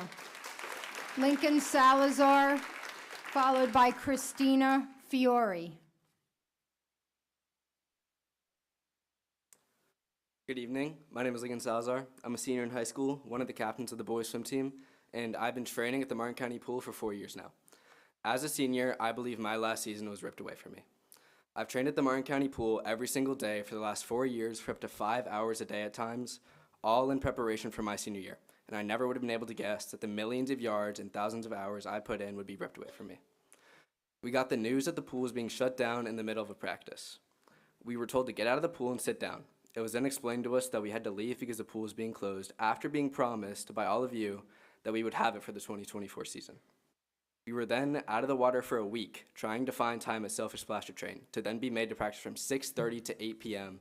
and 5:30 to 7 a.m., practicing before the sun rises and then after the sun sets, and let alone not even being able to practice on Saturdays. This is not only unfair to the swimmers, but the coaches and parents who had to drive their children to these practices at these ridiculous hours and then pick them up, not getting home until sometimes as late as 9 p.m. Drowning was the #1 cause of death for children aged 1 to 4 in Florida last year. It is unfair to every swimmer, parent, coach, and child learning how to swim to keep this pool closed, when an assessment was made that said, and I quote, "The swimming pool at the Dick Wells Swim Facility was constructed in the 1960s and is in good condition considering its age. No conditions were observed that would prevent the pool's use." I'm not sure why this is still a fight. It is an injustice to the people of Martin County to keep this pool closed. The future of Martin County swimming, the freshmen, sophomores, and juniors all deserve to have a normal season practicing at our pool. Don't crush any more people's dreams or aid in not giving children the opportunity to learn to swim. This pool needs to be reopened. Thank you. Christina Fiore, followed by Braden Fiore.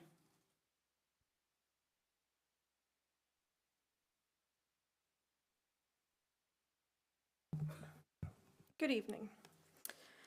At a school board meeting in August, the football field at Martin County High School was discussed.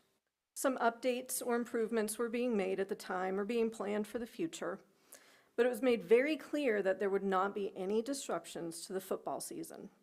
Why would that not be okay? If for any reason the field was not usable, there's 2 others that could be shared with other high schools in the county. That sounds absurd though, doesn't it? But why is it okay for a pool? Why is it okay for 4 high school swim and dive teams to have to share one pool with each other, 2 club teams, a water polo team, and a synchro team? Oh, and by the way, we need to keep lanes open for lap swimming for the entire county to have the ability to utilize. The simple answer is that it's not okay. There are not enough lanes in that pool nor enough hours in the day to accommodate all of the swimmers that need a pool. I doubt that I'll ever hear a football player up here making a plea to save his field from being turned into a parking lot. Why is this even a question for the pool? Why would we pave over something so valuable instead of maintaining it? The promise was made for the 24-25 school year was for the community to think of the pool as they always have. Whether that be for use by the high school swim team or for use by the community. The promise was not just that the pool would remain a pool. Yet almost immediately after that promise was made in the spring, the kids were treated like outcasts because they were considered club team kids at the time, and not Martin County High School students. We couldn't wait for the school year to start in the fall so the same kids could get back to their normal schedule, since then they would be considered Martin County High School students again. But almost as soon as that happened, they were completely kicked out for safety concerns. But according to the reports, prior to the first site visit by Harvard Jolly on 9/13, the electrical issues that caused the safety concerns had been addressed. Why were the kids not back in the pool at that time? Why are we here 2 months later still begging for our pool? Now the same kids are going to be kicked out of Sailfish Splash soon because of other programs taking place in that pool, and there's not enough room for them anymore. They need to be let back into their home pool as was promised in the spring. We have been inundated with text, phone calls, emails, social media messages telling us vote yes on the millage referendum. We did what you asked, as we did 6 years ago with the half-cent sales tax. Nothing has been done to the pool in those 6 years, and you've admitted to putting Band-Aid fixes on the pool for many years. It's now time to make the necessary repairs, and please let the kids back in the pool. Braden Fiore, followed by Vinny Polacco.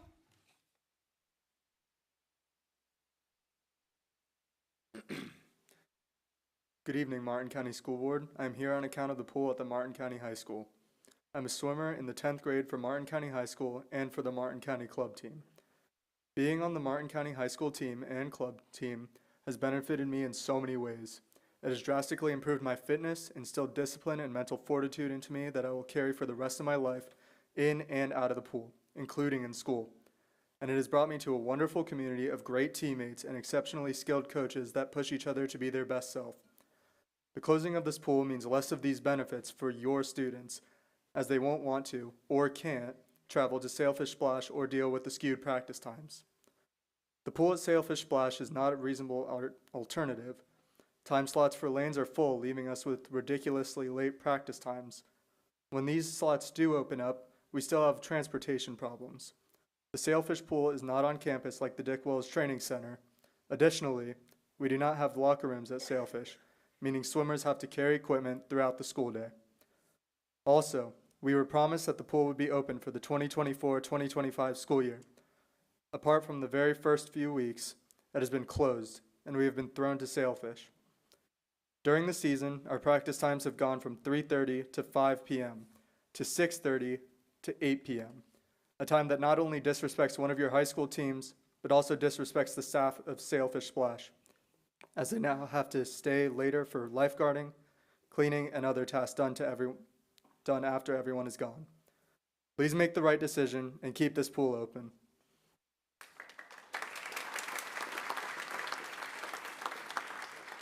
Vinny Falasco, followed by Tony Falasco.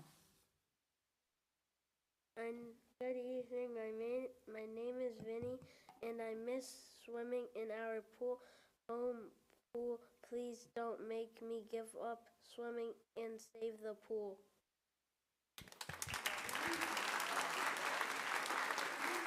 Tony Falasco, followed by Manny Gonzalez.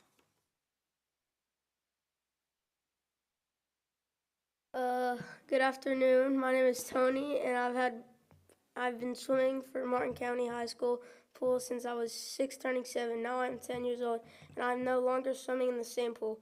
We are forced to move, swimming in Sailfish Splash. We have lost many teammates in our practices because of unexpected changes within our team and schedule. I strongly believe in our community and country needs to be saved to save our pool, and not only our confidence, but also our wellness and well-being. I really miss swimming in our home pool as a Tiger Shark. We are very proud of what we were. Let's keep the pool open. Thanks. Manny Gonzalez, followed by Julia Murphy. Good afternoon, school board members and Superintendent Main. My name is Manny Gonzalez, and I'm a sophomore at Martin County High School. I am proud to be a member of the swim team, a straight-A student, and a part of the ACE program. I previously addressed the board on March 19th regarding the status of our pool. On March 28th, Superintendent Main, with the agreement of all board members, assured us that the pool would remain open until April 2025. It was stated that the swim season would proceed as normal, allowing time for an assessment and evaluation of the pool's future. Additionally, a pool committee was formed to explore ways to increase activities and usage. However, on August 23rd, the pool was closed due to electrical issues. While the issue was promptly resolved, this pool remained closed on September 17th. Superintendent Main announced that the pool would stay closed until the assessment was complete, which required pulling the pool liner. To accommodate the high school swim team during this time, practice hours at Sailfish were scheduled from 6:30 to 8:30 p.m. Monday through Friday and 5:30 to 7 a.m. on Tuesdays and Thursdays. Meanwhile, other teams, including private clubs, continued to practice immediately after school. These late hours created significant challenges for many student athletes. For me, as a long-distance swimmer, pool time is crucial. Before the pool closure, I constantly swam 20 hours per week. After the closure, I was lucky to get 8 hours. Balancing these limited hours with the academics made it incredibly difficult to train efficiently. This assessment has now been completed, and I understand the pool liner was never pulled. The pool is reportedly safe and ready to use. Can we please reopen the pool? This will not only restore vital practice times for the swim team, but also provide opportunities for others in the community to benefit from the valuable resources. Thank you for your time and for considering the needs of student athletes like me. Thank you. Julia Murphy, followed by Emerson Beasley. Hello, please do not start my time. I'd like to recognize the 16 swimmers that made to states that were not announced on the high school recognition, but starting. Hello, everyone. My name is Julia Murphy, Martin County High School club and high school swimmer, state medalist, and student of Martin County High School. The second week into the school year, our pool was taken away from us by the school board due to electrical problems. Those issues were resolved in under 2 weeks. The pool is still closed. The Martin County High School team is the most successful swim team in the county and also the most awarded athletic team at Martin County High School this year, winning county, district, regional runner-ups and sending 16 swimmers to the state championships on November 8th. It is easy to see how driven and dedicated our team truly is. Our team has been assigned unreasonable practice times 2 hours after the 3 other high school teams finish, and we are assigned to the small pool on the side of Sailfish, not the competition pool that every other team gets to practice in. This pool was in dangerous conditions most days, with murky water leaving us unable to see the wall and the swimmers in front of us. The school board has done nothing to fix this issue. I have been swimming since I was 7 years old, and I have been in front of this school board since I was 9 years old, addressing the same issues. The Martin County Pool is where I met my best friends and my biggest motivators. It is where head coach Daniel Hartley pours his heart out every single morning and night to make sure that the USA master and club swimmers have a safe environment to come and get faster. I'm exhausted trying to fight and prove to the school board to save a vital piece of our community and a place that teaches the future leaders of our county discipline, leadership, and how to work hard every single day. The Martin County Pool is more than something for you to put a parking lot or a building over. It holds the fastest team in Martin County. It holds the water where little kids learn to swim and hold themselves above the water in our aquatic community. And above all, it is where the students that you are supposed to fight for dedicate 17 hours a week for something that they are passionate about. Our team will not stop winning. Our team will continue to fight for our home back. The Dick Wells Memorial Pool deserves to be saved. Thank you for your time. Thank you. Emerson Beasley, followed by Dick Landrum.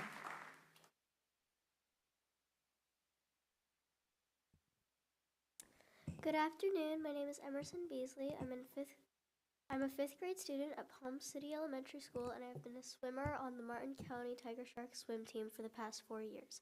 At the end of last school year, we were told that the high school pool would remain open for the 2024-2025 school year.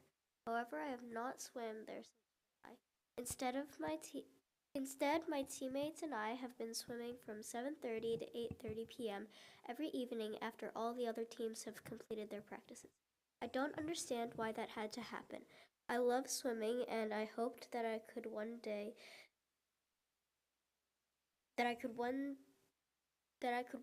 represent my high school as Martin County Tiger Shark swimmer. Please give me, my teammates, and all the future students like me the same opportunity to pursue our sport as you do for football and basketball players, and keep the pool open on campus. If you can't pay, then start a fundraiser, but if you don't even try, well, that's a different story. Since the pool has already been closed for the first half of the current school year, it seems like you've already made up your mind to close the pool. I don't know what your end goal is with this decision, but if it's to lose the trust of students like me, you have succeeded. Thank you for your time. Thank you. Dick Landrum, followed by Daniel Romero. Good evening. I'm Dick Landrum from Palm City, and I'm also talking about the pool. The swimming committee has 2 other choices for you to consider tonight. Choice 1, the school district continues to maintain the pool and chooses option 1, minimal stopgap 5 to 7 years, minimal repairs, to be followed up by option 2, intermediate 10 to 12 years after a funding program is established well enough to proceed. Begin a funding program asking the taxpayers to add a millage rate to property tax assessment that would raise the money not only to maintain the pool, but eventually add pools to each high school, Indiantown, Jensen Beach, South Fork, over the next 3 to 10 years so that there are community pools throughout the county. You will have an email copy of this proposal with an attached spreadsheet tomorrow showing a way to fund the community pool with an addition to Martin County property tax assessments for the school district, or if the county takes over the pool, the county recreation department. The spreadsheet shows amounts based on the amount of money it would be determined to raise each year to meet the goals of the community pool fund. For example, to raise $1 million, the average property owner's annual tax bill would increase by only $10.32. Maintaining the pool would be funded by property tax assessment, and the remaining amount would be earmarked for building additional pools in other communities, preferably on high school properties with the same arrangements as the original pool. Choice two now is to turn the pool maintenance over to the county. Deed the pool land to the county to be established as a county park. If you choose option one, we'd like you to reinstate all the programs listed below. At the end of the attached spreadsheet are more ideas about bringing back programs to the Coach Dick Wells Training Center pool and having them at pools that are built in the future. Attached is a copy of the Save the Pool petition signed by over 1,300 now and 47 protesters that protesting the school district's closing of the pool and threatening to demolish it. There are many comments from the petition. Please see the page sample comments that describe the feelings of all the signees. There have been at least 6 drownings since May in Martin and St. Lucie County beaches, lakes, rivers, and pools. We need to reestablish swim programs for all ages now. We don't need fewer pools, we need more. Thank you. Daniel Romero, followed by Emily Gonzalez.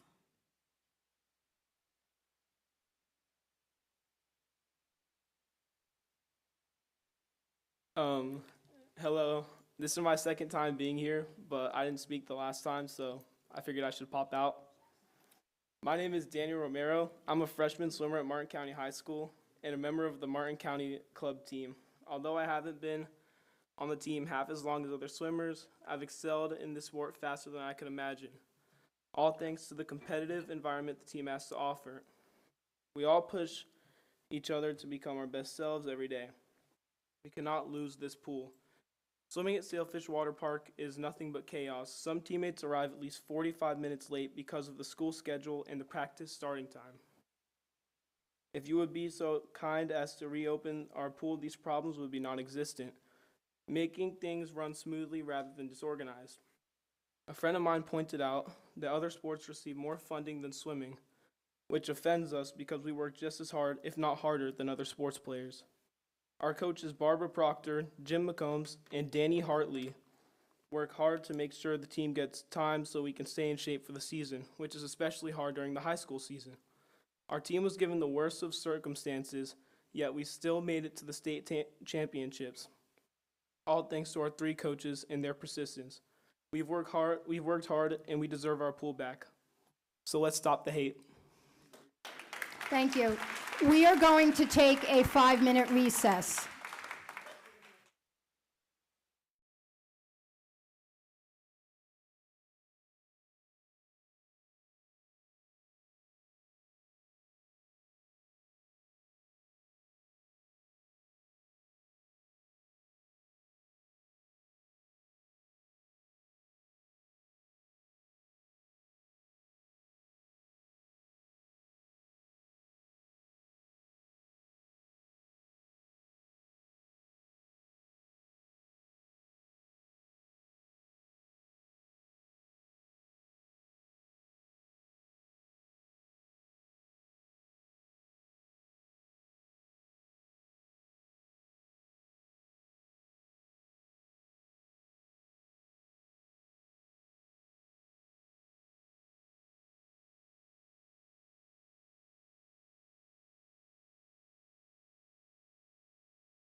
All right, Emmy Gonzalez, followed by Lindley Miller.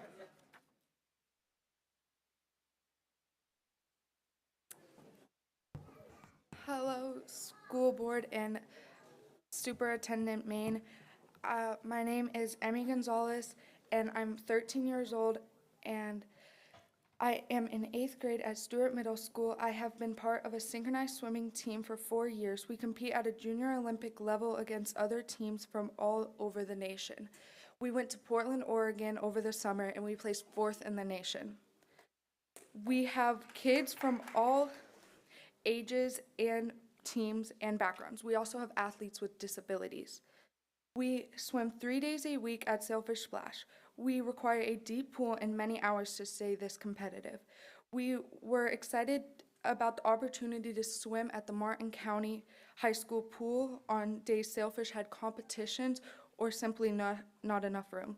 Unfortunately, that fell through when the pool closed. Being a part of the team is important to me because we support each other in and out of the pool. I receive guidance from the older girls and support the younger girls. We are sisters. We push each other mentally and physically. We don't always agree, but we always can work it out. I look up to the older girls and I want to go to University of Florida so I can be on the team my coaches made. We have the best coaches and they always want the best for me. I look forward to high school and want to compete for the Martin County High School swim team. I also would like to be part of the ACE program. We need the second pool to ensure everyone can practice and participate as well as have time for homework. I don't particularly like the phone policy that's set in Martin County, but do you know where there are no phones? The pool. All those life skills we are missing out with phones can positively be learned at the pool. Thank you. Thank you. Lindley Miller, followed by Addison Neese.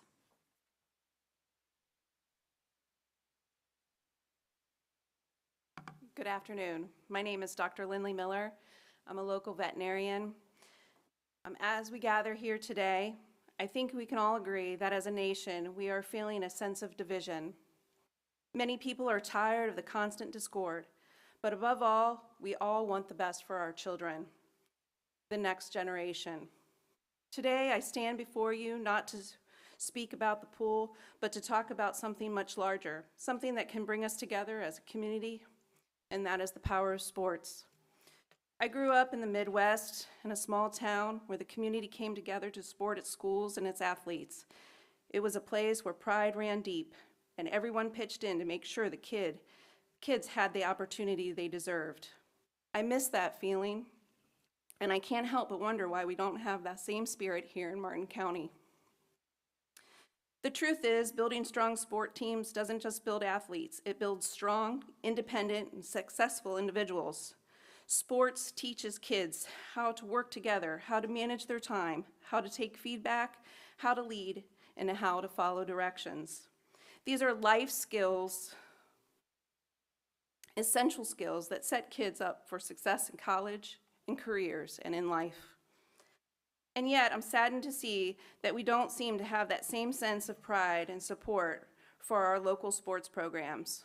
We have incredible potential in Martin County, but we need to focus on building up all our sports programs. The community needs to see and celebrate the talent of our students, and we need to offer diverse sports programs that allow every child to participate. But here's the issue. Many kids simply don't have the access to the resources they need to get involved in club sports. We need to give them opportunities. We need to ask them, encourage them, and make sports accessible for all. Make opportunities for charter school kids as well as homeschooled children. So this brings me to the pool. The swim team at Martin County High School. If you've ever been to a meet, you know how incredible the athletes, coaches, and families are. These kids have overcome so many challenges, and yet despite not having a pool, they became county champions and even won districts. In fact, they had the largest showing from Martin County at the state meet. Unfortunately, you misrepresented them earlier this evening.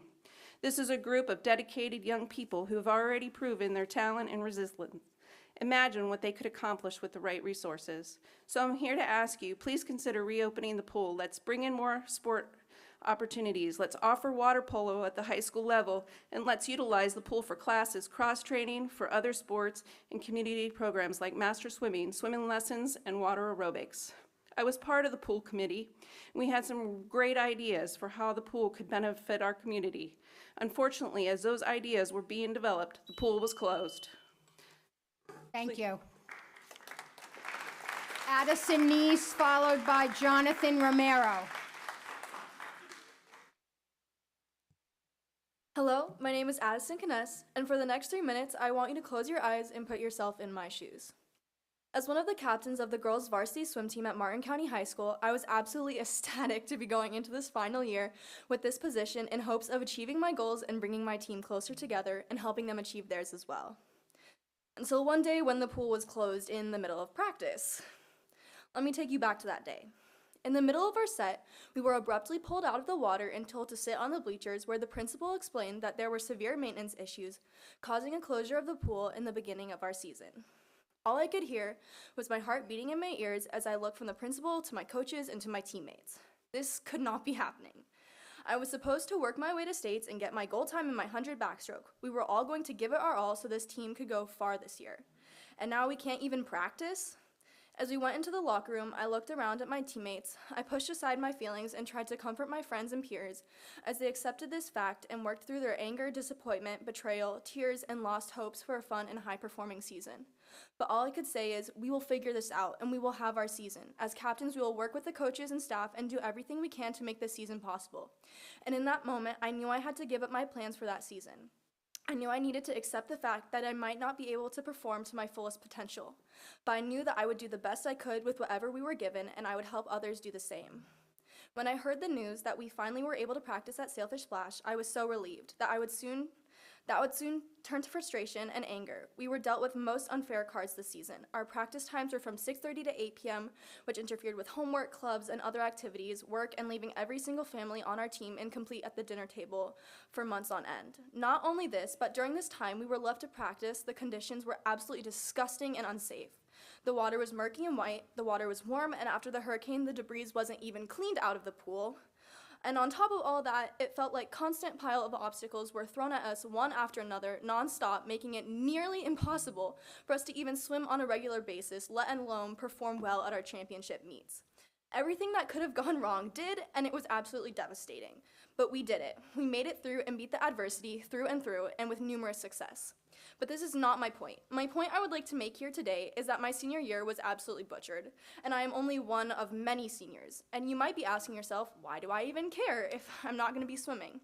That's because I don't want a single person to ever have to go through this again. I don't want any more opportunities nor dreams to be ripped away from more kids the way that they have been from me and my fellow seniors. So please keep their dreams alive. Thank you. Jonathan Romero, followed by Zach Soames.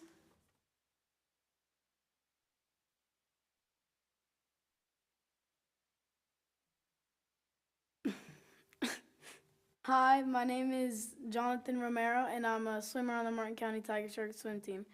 Ever since I joined this team, I've been happier, confident, I've made a lot of new friends, and have had the best coach I ever will. But now it's not the same ever since our pool has closed down. I haven't been swimming the same. I don't think it's fair that this pool is being taken from us swimmers.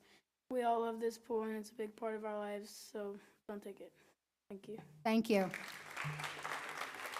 Zach Soames, followed by Alexandra Bark.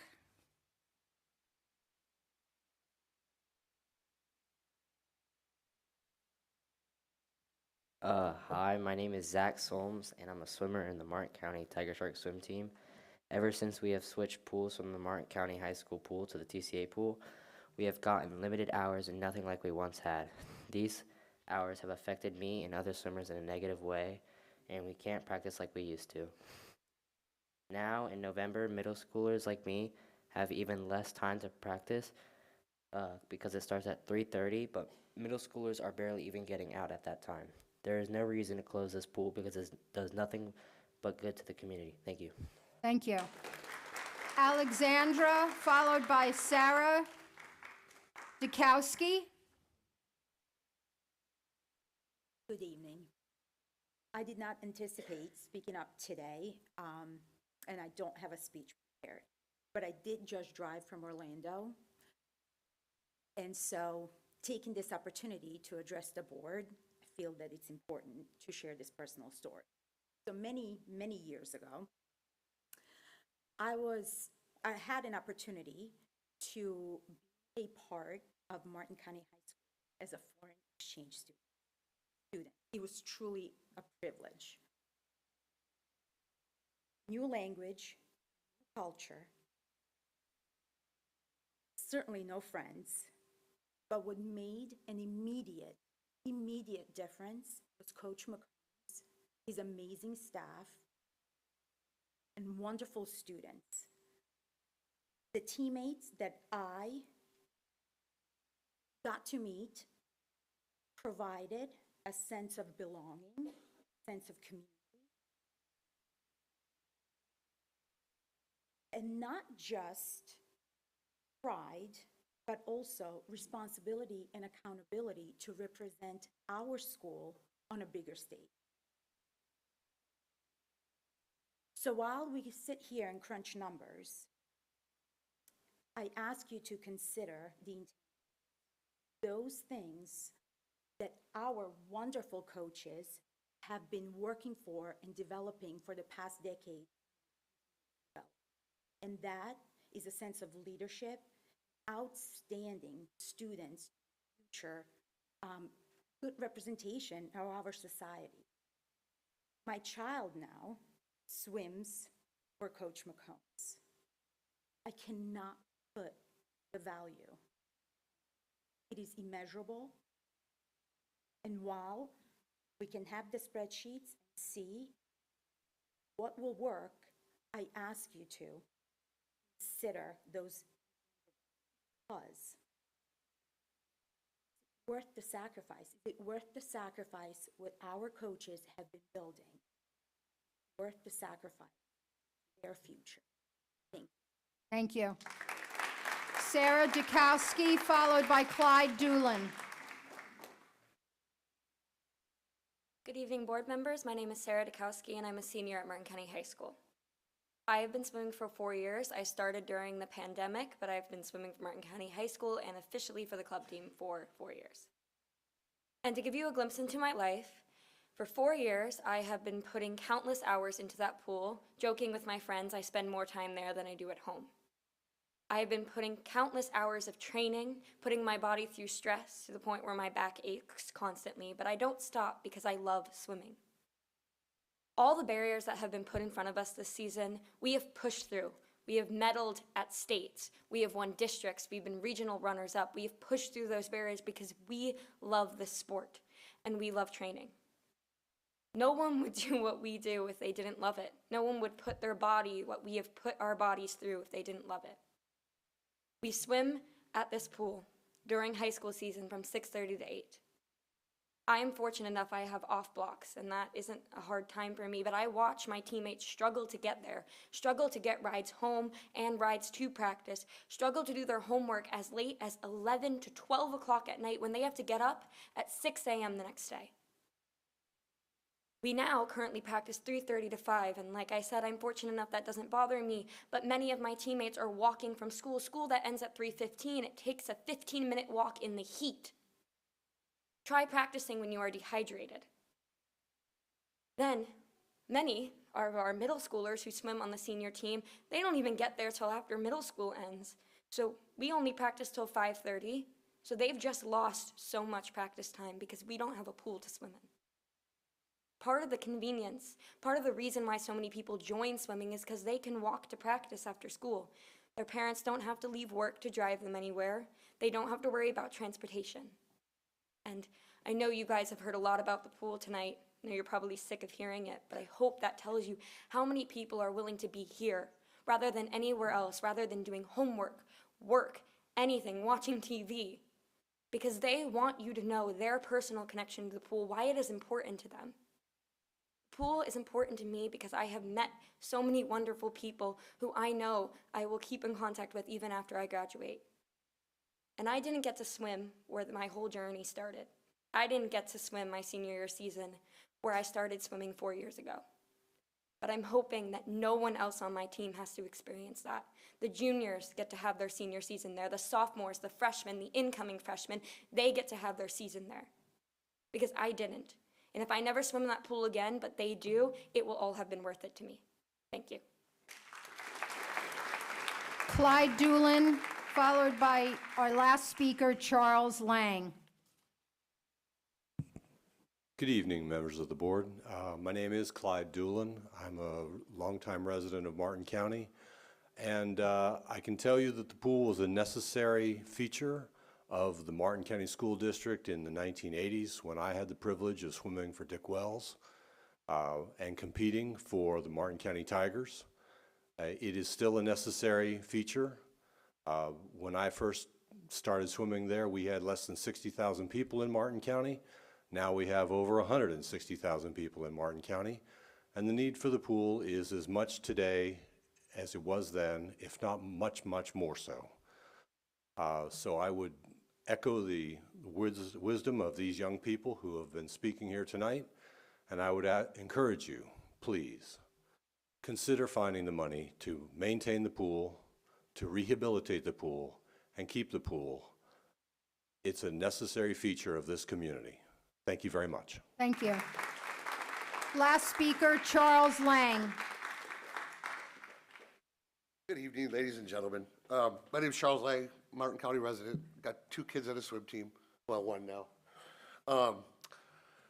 I grew up a swimmer. I grew up in a little town, 4,500 people, Algonac, Michigan. Our pool was only open in the summer. It was run by the Algonac Lions Club.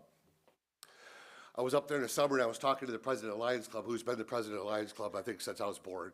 But that pool, owned by itself, averages almost $11,000 a month in the 6 months of summer. Dropping off kids, $5 a session, 3 sessions a day. They go over by a soda, a candy. And in all God's will, I can't understand it. It upsets me. 4,500 people can keep a pool open, but this town can't. Whatever it's about, it's not about you guys. I know you don't like seeing kids drowning on the news. You hear it all. But whatever it is, it's fixable. And fix it. Help us. Work with us. He's got plans. Everybody's got a plan. I talked to Congressman Mass. He's like, God, they can't figure this out. Let's get a plan. He's got a plan. Come on, guys. It's one pool. There should be 10 more. We shouldn't even be having this conversation. You guys should be doing better things. But if a town of 4,500 people can make a pool, swim, and the other part of that is the Algonac Lions Club takes the remainder of that money and they buy a dog a week, a Labrador a week, because they're for leader dogs for the blind, and they pay for 1 dog and a dog to be trained every week throughout the year with the remainder of that money out of the pool. And we can't keep one open. That's just insane. Come on, guys, help us. Please, help us. Thank you. Public comment is now completed. I would like to ask the board to move to 2103 to talk about the pool. That's okay with the rest of the board? Sure. Okay. Mr. Seacrest. 2102, I apologize. N3.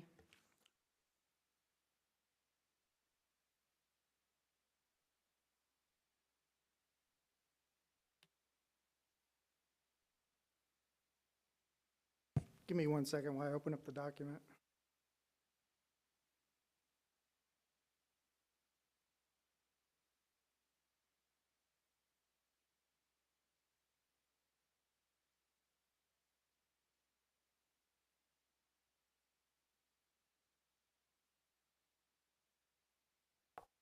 Well, good afternoon, Madam Chair, board members, Superintendent Main. It is my pleasure to report to you. We were given guidance from the board several months ago to do an assessment on the pool. I currently have the architect here that represents the firm that had the consultants that helped with the assessment. I'll let him introduce them in a second. Just to give you some background, Rene Trusilla, he's been practicing architecture over 30 years. He currently leads Harvard Jolly and PBK South Florida operations in West Palm Beach. He's executive vice president and principal of the firm. He will be talking about the actual pool assessment summary, which is part of your documentation on board docs. We will not go through the 102-page document that is actually the assessment, but we will go over the main ideas of what that assessment found. And I worked directly with him on this summary. And eventually, after he gets done presenting, I will present to you the decision summary, which is based off of that assessment, that capital assessment summary. So those options in the decision-making we're taking from that assessment summary that he performed as part of the report. But I'll let Renee right now introduce himself and talk about the consultants that were involved with this assessment. It was done by a professional firm, and I'll turn it over to Renee right now. Madam Chair, board members, Mr. Superintendent. As Mark said, my name is Renee Tersilla. I'm a principal at Harbor Jolly PBK. We were asked, as been asked many times by the district, to go study a difficult condition at a school site to look at the pool. As a firm, my office in particular, currently working on 4 swim facilities, just as background. We're designing currently the Kaiser College swim facility that they're going to do for all of their swimmers. We're designing one at FAU for FAU High School. We're designing the Lake Lytle replacement pool facility for Palm Beach County, and we're also doing one for another school in Jupiter. So we know a little bit about pools, but I say that very literally. In all of those cases, there's a pool consultant who is really the expert in the pool. In this particular case, when the school district reached out to us, we told them we needed to do 2 things. We needed to hire an electrical engineer, and we needed to hire a pool consultant. The pool consultant that we hired, Water Technology, Inc., actually was the pool designer for Sailfish. So coincidentally, they had some track record here. And while we used several, it occurred to us that given the fact that the community is used to that facility, it might be helpful for it to be somebody that, you know, obviously had at the time at least the knowledge to do it and continues to do this nationally. A couple things about doing this assessment. It is so old that neither the district nor the health department nor the building department, no one has one single drawing on this pool and how it's constructed. That's a little difficult when you're doing an assessment because, of course, we can no more see through this desk than anyone else, right? And so when you talk about the conditions of something, you're having to make some assumptions, just like we're having to make some assumptions on costs. And I'll explain that in just a little bit here. Water Technologies did actually put somebody in the pool. We actually waited for this person, who I believe was from Wisconsin, to be available, who is a specialist in this kind of stuff, to be able to come down here, fly down here, and jump in the pool and see this. And that's what created part of the report that you're seeing. As part of that, we were also asked, we were asked essentially for a condition, an assessment, but it wasn't just a thumbs up or thumbs down kind of situation, right? Like everything else that we do, whether it's a school or anything in life, there's different levels of what you can do. And that's why you see in this report that there's different things. Now, I have heard mentioned that the report did say it's operational. Yes. Having said that, that does not mean it's okay. It's kind of like you take your 74 Chevy to the mechanic and you drove it there and it's operational. And more than likely when you get out, he's going to give you a list of things that should be done to it. And so this initial part of this kind of addresses a little bit of that. It talks about, listen, there's parts of the liner that aren't sealed. There's markings that aren't there. There's handrails that don't meet code. There's different things that, yes, it's operational, but what you see in this report in the investment range under that minimal category essentially addresses some of those things. And of course, they broke it down and you have the whole list of things that are in there. The same thing happens, when you look at that chart, there's one thing that says pool consultant and then it says architectural and engineering, right? And we took the assessment a little further than the pool because the pool doesn't exist on its own, right? It has a deck, it has locker rooms, it has different things. You go into a locker room and it doesn't meet handicap code in the bathroom or the shower, we should probably tell you that, right? Because you're making decisions on things that have to be fixed. They don't, I take that back, don't have to be fixed, but you should know that they don't comply, and you should know that they're potentials. And that's the other part about this estimate, right? We know that some of the electrical fixes were done, but electrical fixes were done to issues that were identified. That does not mean that you went through and checked every circuit in this pool. That does not mean you have a filtration system. The pool consultant doesn't think it's working properly. You have a sorry, I lost the word here, but you have a filter system. You have different components that appear to be working, but they're not tested to be checked to be right. So in this initial, that's what you have, because as we've done, I remember standing in front of you for the brick that was falling off of a high school 5 years ago, right? And we couldn't look through that brick any more than we could, but we have to give you an estimate. We have to give you a range. We have to give you a probable where this might go. Because again, when we seal that liner in that pool that is currently open properly, you would check what's behind the liner just to make sure that there are no cracks. But I won't be able to tell you that at this point. So I'm saying all this to kind of explain how this estimate is done.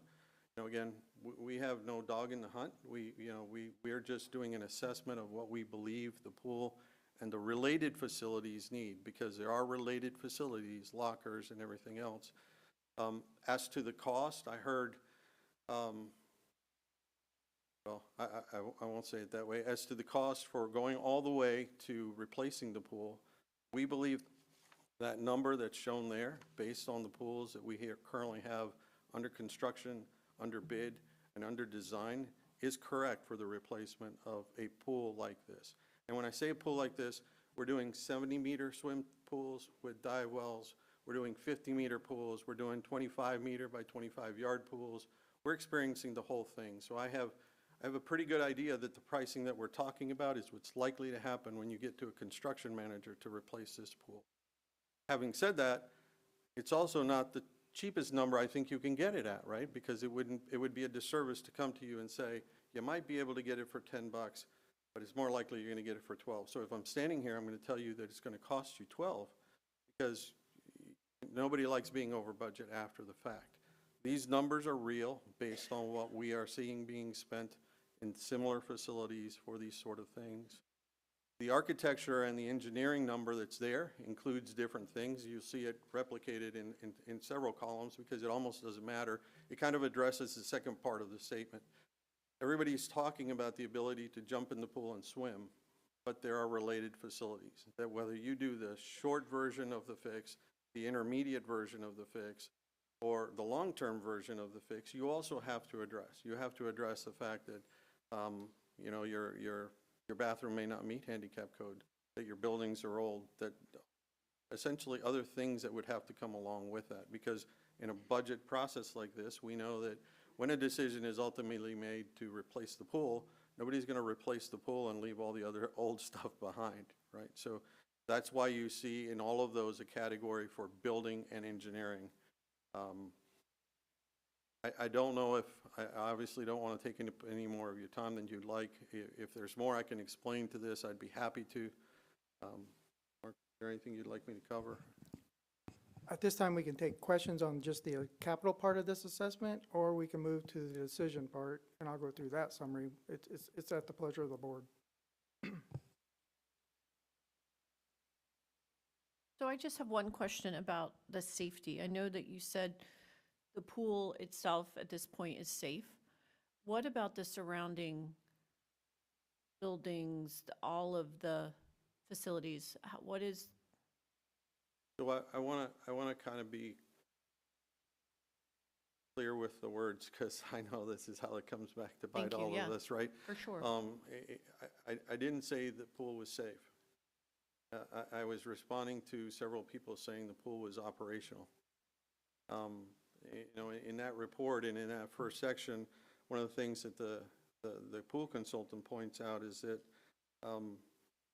there's non-compliant guardrails on the 1-meter springboard. That's technically a safety issue. They talk about, you know, missing different little things throughout here, submerged outlets. The pool is operational. I do frankly believe that regardless of close it, don't close it, it needs what is listed here in that first step. Even if you do not do the second part of it, which is the architecture and engineering, which is the buildings and the condition of the buildings and showers and lockers and things like that. The part that they've identified, which in your chart there is somewhere between 122 and 158, that's representative of water technology's belief of the things that should be done. You know, and again, one of the examples is the pool is operational, but one of the things that they're pointing out is that the depth markings aren't really visible from inside the pool. It's still operational, but if you're going to do something, if you're going to keep it in operation, then those first, what's listed under COA number 1, those first things should really be addressed, because those things, like the filter, are still something that the students are going to experience.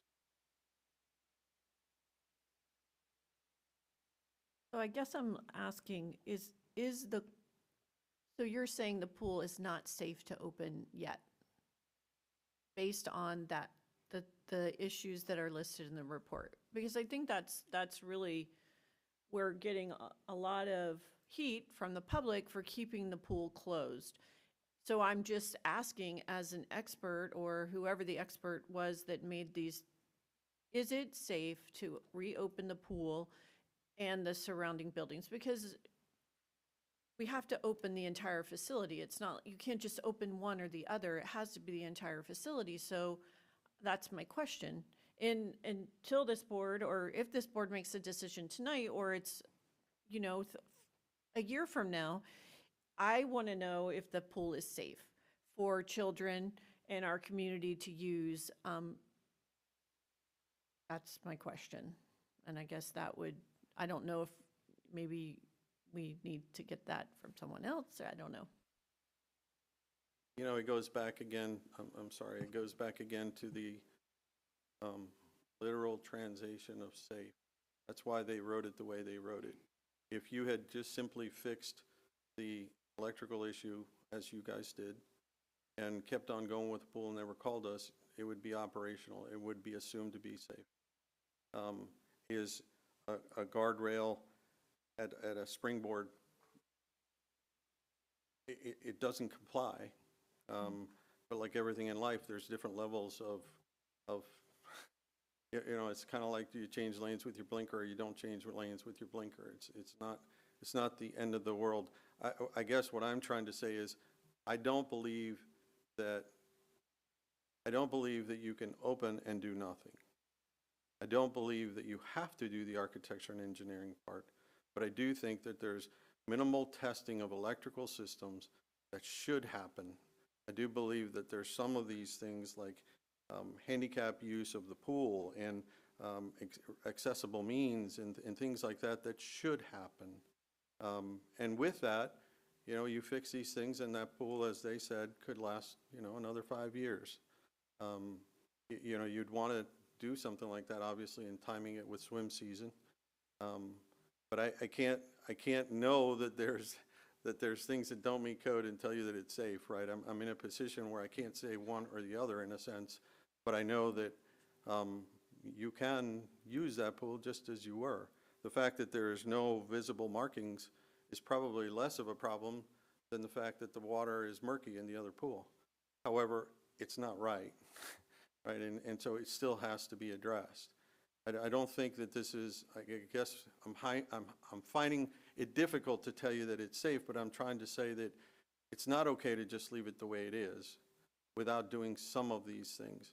You know, really, if you've had some electrical issues, somebody should be hired to go through every electrical thing in that pool and verify it. That's what should happen. You know, and the other stuff is sort of minor in the scheme of things. It's not the same as the intermediate one, which was supposed to last another 10 years. Obviously, there's more things to take care of there. You know, could you just seal that liner and Hope everything's okay behind it, yes. If you were trying to make it last 10 years, then this would be the time you'd check and make sure that that happens. So I'm sorry, Ms. Powers, I just don't know how to answer the question of, is it safe? I can't really say that, knowing that there's some things that should be fixed. And I appreciate that, and I don't mean to put you in a position to make that decision, so I guess I'm going to look to the superintendent and to our risk management department and say, what we have to evaluate at some point what is ready, when is it ready, is it not ready? Because I want to be transparent and open with the public that says, okay, we cannot open it until all of the ADA compliance is met. Like, what are those things, depending on what decision the board makes? So I just want to, we're going to need some sort of a risk assessment, and what is our liability as a school district to open a pool that we, knowing what we know now, has this pool and the surrounding facilities have deficiencies, and if something were to happen, what is our liability? So I want everyone to know that up front, that these are why we make those decisions, because if someone were to get hurt, I mean, the district is liable for that. And so I want to get some advice on that at some point, not now, because I know they weren't prepared for that. So, Madam Chair, can I ask a question? Okay, great. Mr. Tersilla, I understand your response to Ms. Powers' question, but in your report here, under findings, it says, no conditions were observed that would prevent the pool's use. No conditions were observed that would prevent the pool's use. Could you just explain that line then that's in the report, rather than go on the safety tangent, just so we get a better perspective of what that means? Yeah, and it's, I hope you all can appreciate in trying to do something like this that there's no winning at. The difficulty is the choice of words. Again, nothing would prevent you from taking your 74 Chevy to the mechanic, and it'll drive there, and he'll still have a list of things that should be done. So it's like, is it operational? Yes, it's operational, and nothing would prevent you to go from back in that pool. Having said that, there's still things that are not correct. So it's unfortunate that it doesn't become a black or white. And I know that from you guys' standpoint and from their standpoint, there's either a yes or a no. And unfortunately, this is one of those things where it's sort of gray, because there are things that need to be done. There are filtration systems that maybe they're better than at Sailfish, but should be looked at. And there's filter systems, and there's different little things that, that's why this first option is something that I would say to you that whenever is the quickest time, if you so choose, that's what should be addressed. Because it could be operational and it could be usable, and there's nothing to prevent you from using it, but there are still things that should be addressed. And I know it's not the yes or no answer that everybody's looking for, but it's the reality that it's a complicated, there are issues, there are things to do. Yeah, I understand there's issues. I just wonder why there's not a fourth option where it would be to just open the pool and not have to go through these. And that's what I'm trying to get a sense of, is what is the minimum there? Is the minimum 0 to just open the pool, say, tomorrow, or are you advising against that? That option, and the reason there's no zero option, I think that's what you called it, but is because we were hired to do an assessment of the pool. We weren't hired to provide you the what to do part of this, right? And in doing the assessment, we found these things, and we're reporting these things, and ultimately that's a decision that you guys have to make. The duration of which ones you fix or don't fix could alter all of those things of how long, whether you open tomorrow or you open a week from now. But I'm hired to give you an assessment, and then when we go out there and these experts go out there and they see these things, our responsibility now is to tell you these things, whether or not they're what everybody wants to hear. Some of these things exist, and some are more important than others, right? If you seal the top of that termination bar on that liner in that pool, that's a maintenance issue. No big deal. But, you know, that's not going to hurt or do anything to anyone. But fixing a known electrical issue is not the same thing as going through the entire electrics of the pool and all of the equipment and ensuring that it's all done. And so ultimately, I can't advise on that. I can only give the report of the condition.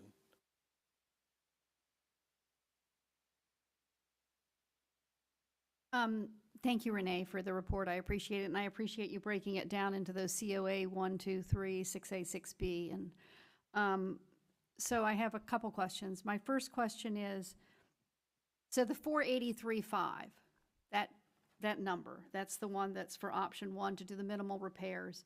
It's the 158 for the consultant and the 325.5 for the architectural engineering consultant, which are the things that are composed of the COA 1 and COA 6A, those two pieces. So my question is, and I can appreciate what my colleague Mrs. Powers is saying, and I agree with her, that we need to be sure that when we open a facility, that it isn't just an operational facility, that it needs to be something that, I think our standard is higher than that. I mean, we have been in a position before, probably about, I want to say 8 or 10 years ago, where there was a question for somebody who was renting the pool who didn't have insurance.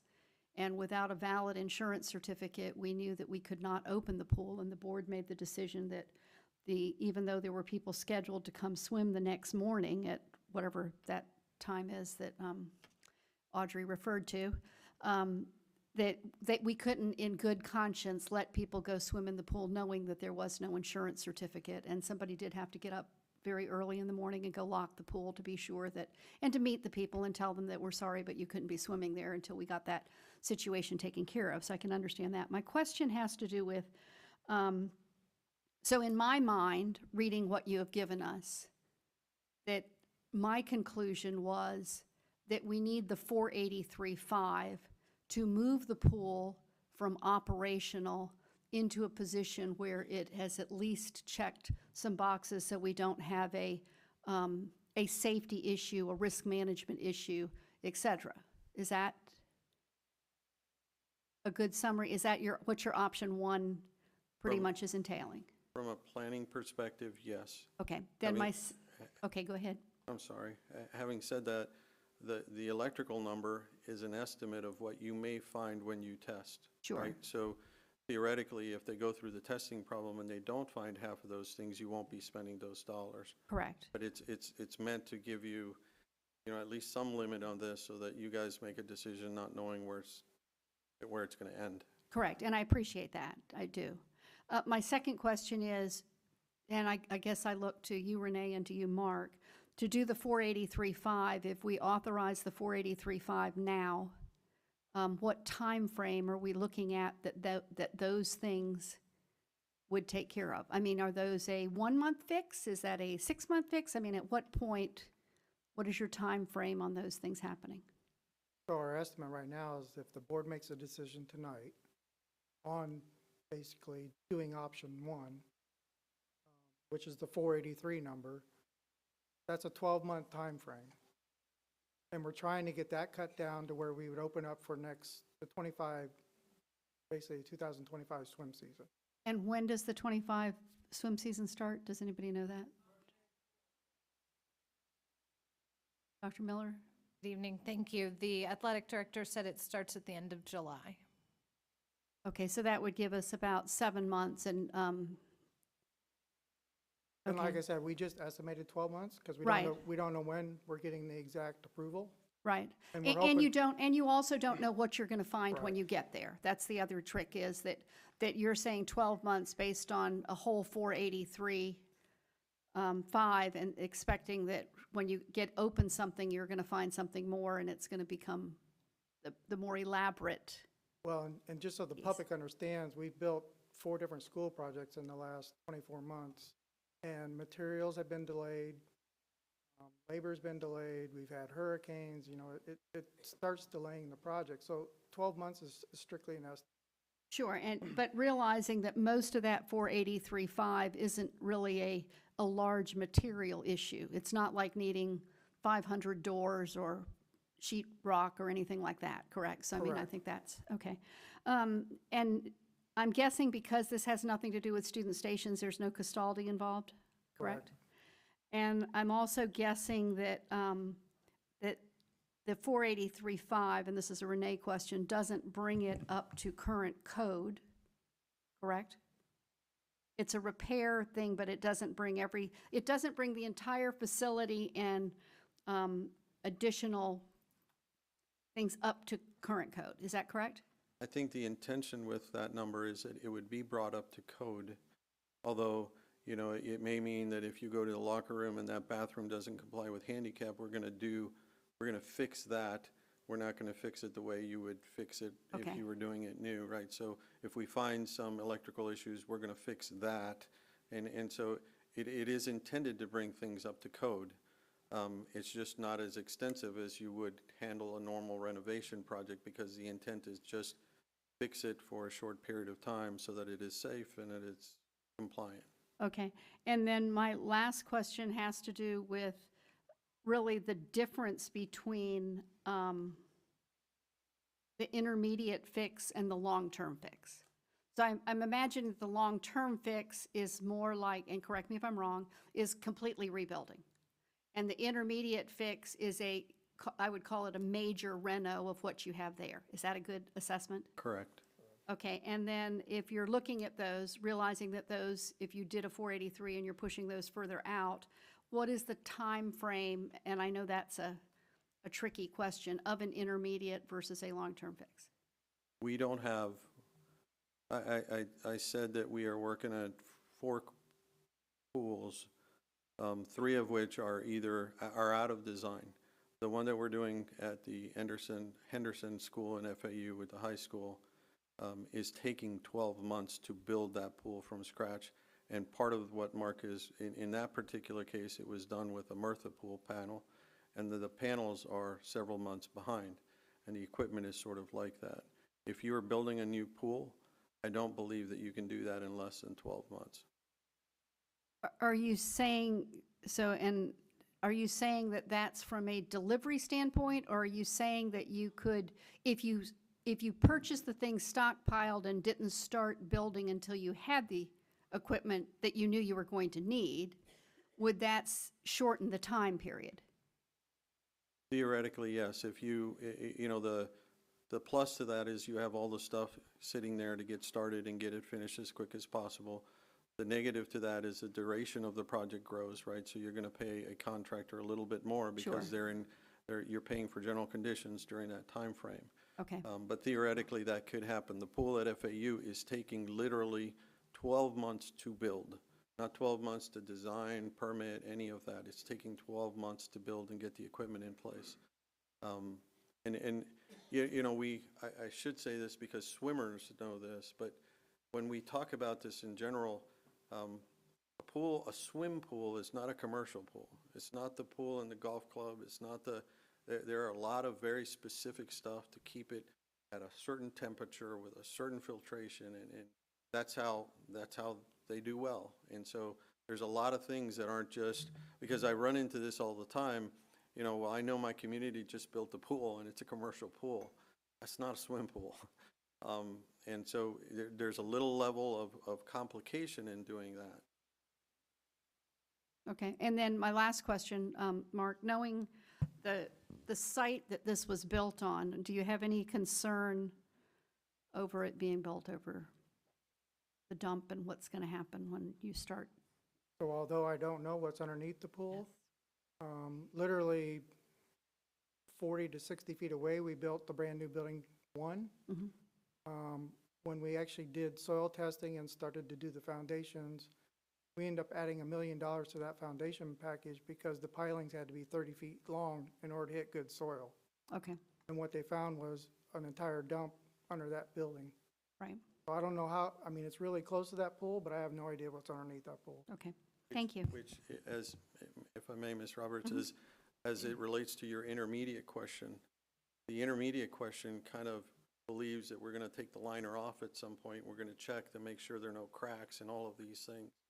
That's one of those where that's a sort of Pandora's box, because right now in this quick fix, sealing it, we're making it operational, we're making it safe, we're doing all those things, but we're not really checking to see if it goes further. And so there is a true potential that the intermediate step might take as long as a new pool, because you really don't know what it is we're going to hit. You know, it's as happened with that new building. It wasn't until we started digging that we found that, oh my God, now what do we do? Correct, and I would also assume then that if you were using a method where you were stockpiling the equipment, that lends itself better to a full rebuild than it does to an intermediate fix. Because since you don't know what you're finding and what exactly you're going to need, I would think that your major, am I correct in thinking that your major reno would? So most swim pools are either full out of concrete, or they're done with what's called a MRFA system, and there's similar systems like it, but it's essentially the same thing, and that is that you buy pre-made panels that are maybe 6, 8, 10 feet deep, but you still have concrete at the gutters, you still have concrete as a base. So you will eliminate the time that you're waiting for those panels if you pre-buy those, but you will not eliminate the time that it still takes to do the bottom of the pool, if you will, because that is actually poured in place. Now, that will save you some time because you still have half the pool that way. However, generally, those MRFA pools are more expensive than a full concrete pool. So there again, for the savings of the time, there'll be an additional investment to do that. And is the $5.5 million, is that for a full concrete or is that for a MRFA pool? That's the anticipation that you would build a full concrete Full pool. concrete, okay. Thank you very much. That's all I had, Madam Chair.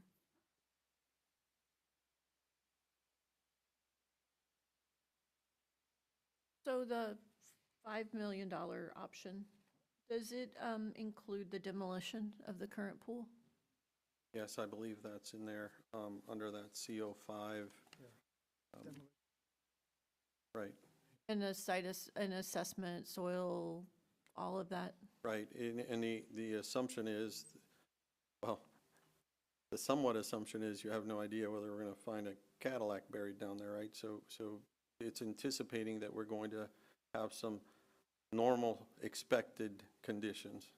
You know, as an example, we had to go down 30 feet next to it. I don't know that you're not going to have to go down 50 feet. So that number is subject to a little of the unknown because you have no idea what really is there. It is assuming that we have similar conditions to what we found next door.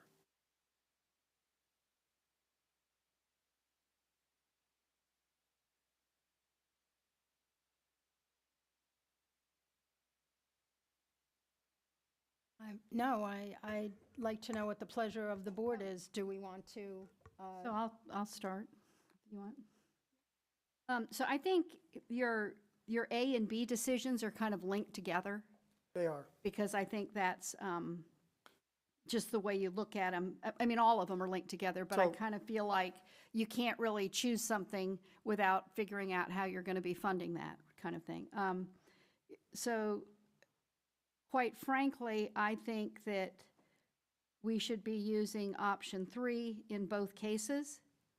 That would be, what that means is, that would mean the 483.5 fix in order to get a 5 to 7 year life out of it. So that would get it, and I don't think that, and I think we'll have to eventually hear from Don, but I mean, I think that what that puts us in is, it puts us so that we have to do those things in order to meet the risk management issues, in order to be reopening the pool.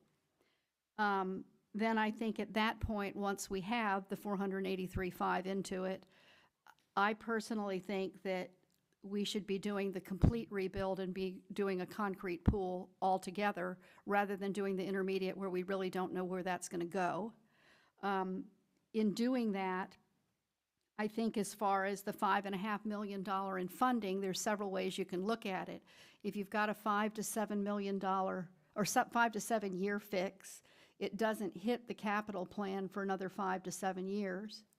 But I would think the board might want to entertain doing a sales tax piece for 1 year for 0.25%. Put it on the ballot in 2026. And when it goes on the ballot in 2026, it would be collecting for the year of 2027. The sales tax that we have now runs out at the end of 2025, so it would give the 26 year where there is no sales tax. It would put it on for 1 year in 2027. We would collect probably $6 million for that.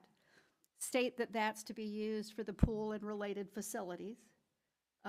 It also gives us the opportunity to see what the community really wants to do.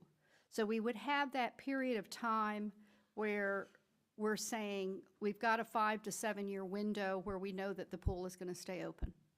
But it puts us in a position where the community, because the people I've talked to, I've got people on both sides, you know, it's about 50-50.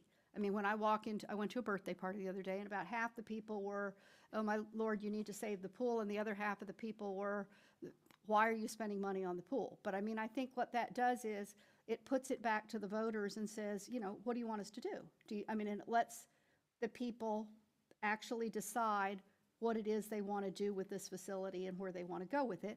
It gives some closure so that if the vote that goes through in November of 2026 is a negative vote and it doesn't go through, then at least you realize that, I mean, all the swimmers and everybody realize here that the issue became that the community didn't want it. Because I thank you all for coming. I thank Congressman Massoffis, et cetera, and you are representative of the swimming community. But there's a whole nother group of people out there that aren't the swimming community that feel that they have a say in this and feel that they need to say something. And I think, I don't want to in any way infer to you that people who are not part of the swimming community don't find value in the pool. There's people I know who don't swim, who don't know how to swim, who do find, and aren't going to come at 5 o'clock in the morning, but still find value in the swimming pool. So, I mean, I don't want you to think that, oh, no, it's just us and we're doing that. I mean, but I think that puts it so that then the community has an ability to say, this is what I want to do or this is what I don't want to do. Are you saying we pick option 1 plus option number 4 for the 5 to 7 years, but in 2026 put a bond on the ballot? I'm saying that on the pool capital project choice, you pick option 3, which is option 1 and option 3. It's the minimal $437,500 fix plus the 50-year replacement pool. So that's located under the decision summary? In the decision summary, Correct. yes. So I'm saying that one, and then I'm saying what that also says is the cost for that is $483,500, which would be using potentially LCI money Correct. from the capital budget to take care of the $483,000, and then to do the funding for the $5.495 million, we would either do a sales tax, we would decide to do a sales tax in 2026. It gives us the opportunity to still go through Congressman Mast's office and see if there are any grants during 25 and during 26. And even if it came to us in 2026, this time 2 years from now, we would then be in a position where we would say, well, just because we have approval and it's on the ballot, we don't need it. Because just because the voters vote that they will be willing to do it doesn't mean that we have to do it. Doesn't mean we have to say we're going to collect. So even though it's on the ballot where the voters are giving us permission to collect, we could either have it stricken from the ballot and say, please don't put that on the ballot at that late date, or even though, let's say they approve it, But if we don't need the money, we wouldn't collect the money, right? I mean, we would be in a position the same way we are with the up to $500,000. But I'm thinking that instead of doing it with the millage, instead of confusing the millage, instead of going down that road where we know where the millage is, we know exactly what we did with the millage, we know what that took care of, if we just pushed it to the sales tax, pushed it for 1 year, collect in 2027, collect 0.25%, should be about $6 million. If we collected that $6 million in 2027, it puts us in a position where we're now, if you're looking 5 years from now, you're looking 25, 26, 27, 28, and 29. So it gives you time where there's planning that can be done, there's purchasing of materials that can be done. It can get us on track so that when it's an appropriate time and the 5 to 7 years is up, it can then be structured in there. And then if there's more money that's needed, let's say you did hit a Cadillac or something and you did need more money, we could then look at the capital plan and figure out how we're going to come up with an extra $500,000. But it gives us that 5-year capital plan to do it with.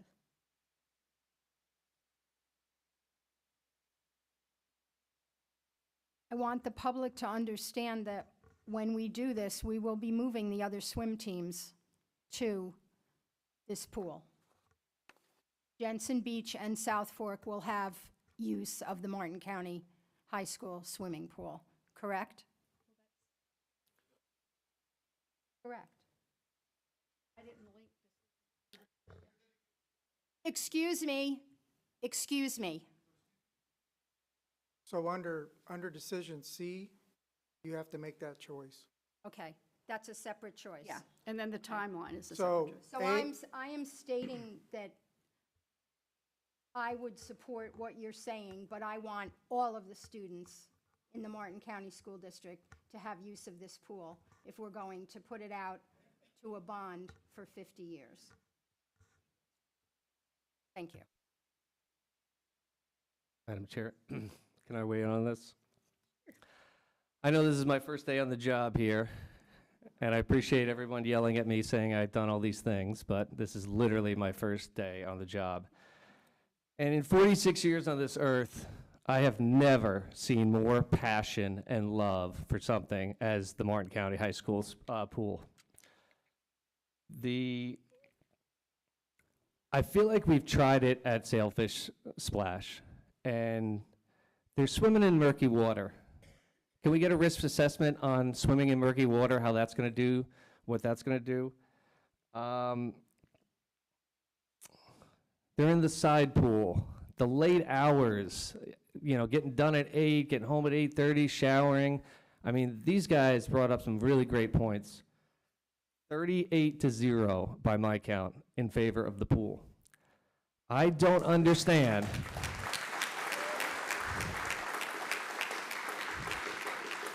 I don't understand why we don't have a fourth option on here, which is open the pool immediately.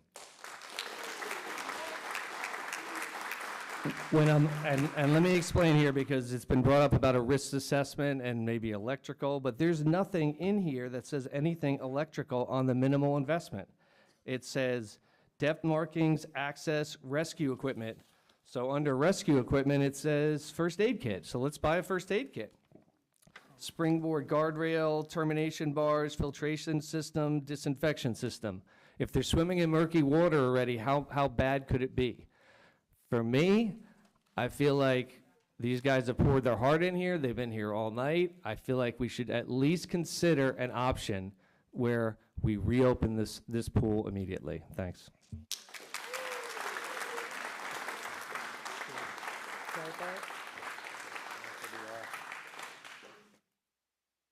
Does anyone else have any comments? Yes. Go ahead.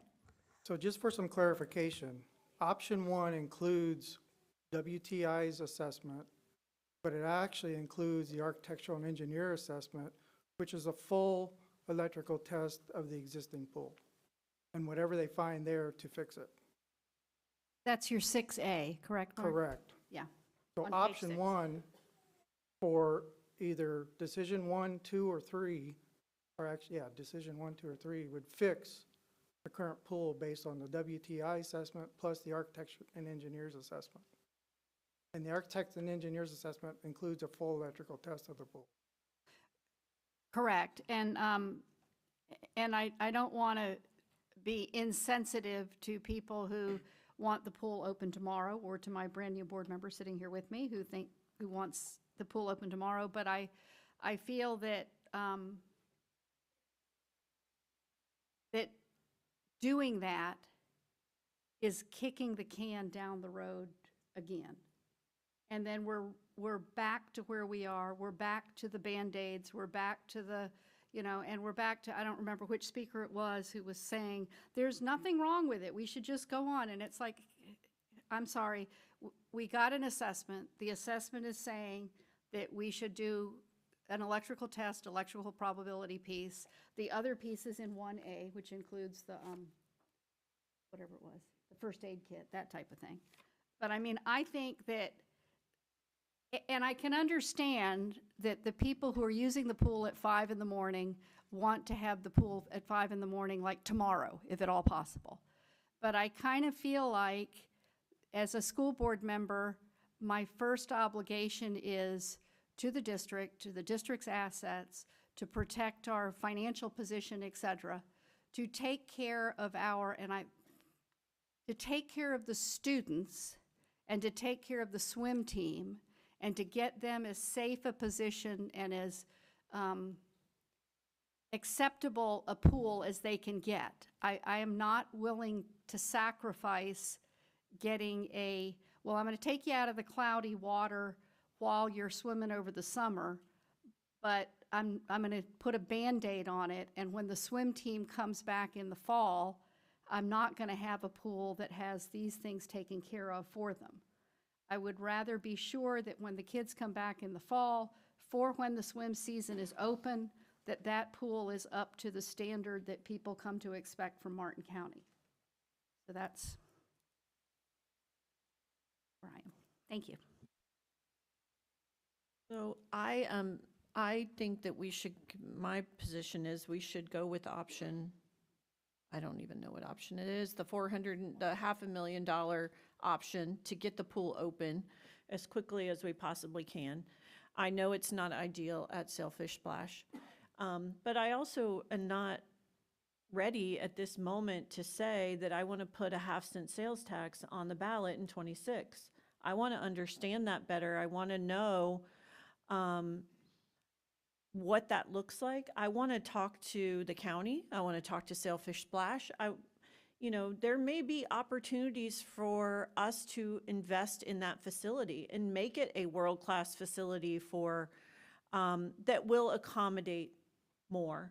There may be other options than just doing a 50-cent sales tax. So I want to understand what that is. So I am willing tonight to say, yes, let's fix the pool. Let's make it safe.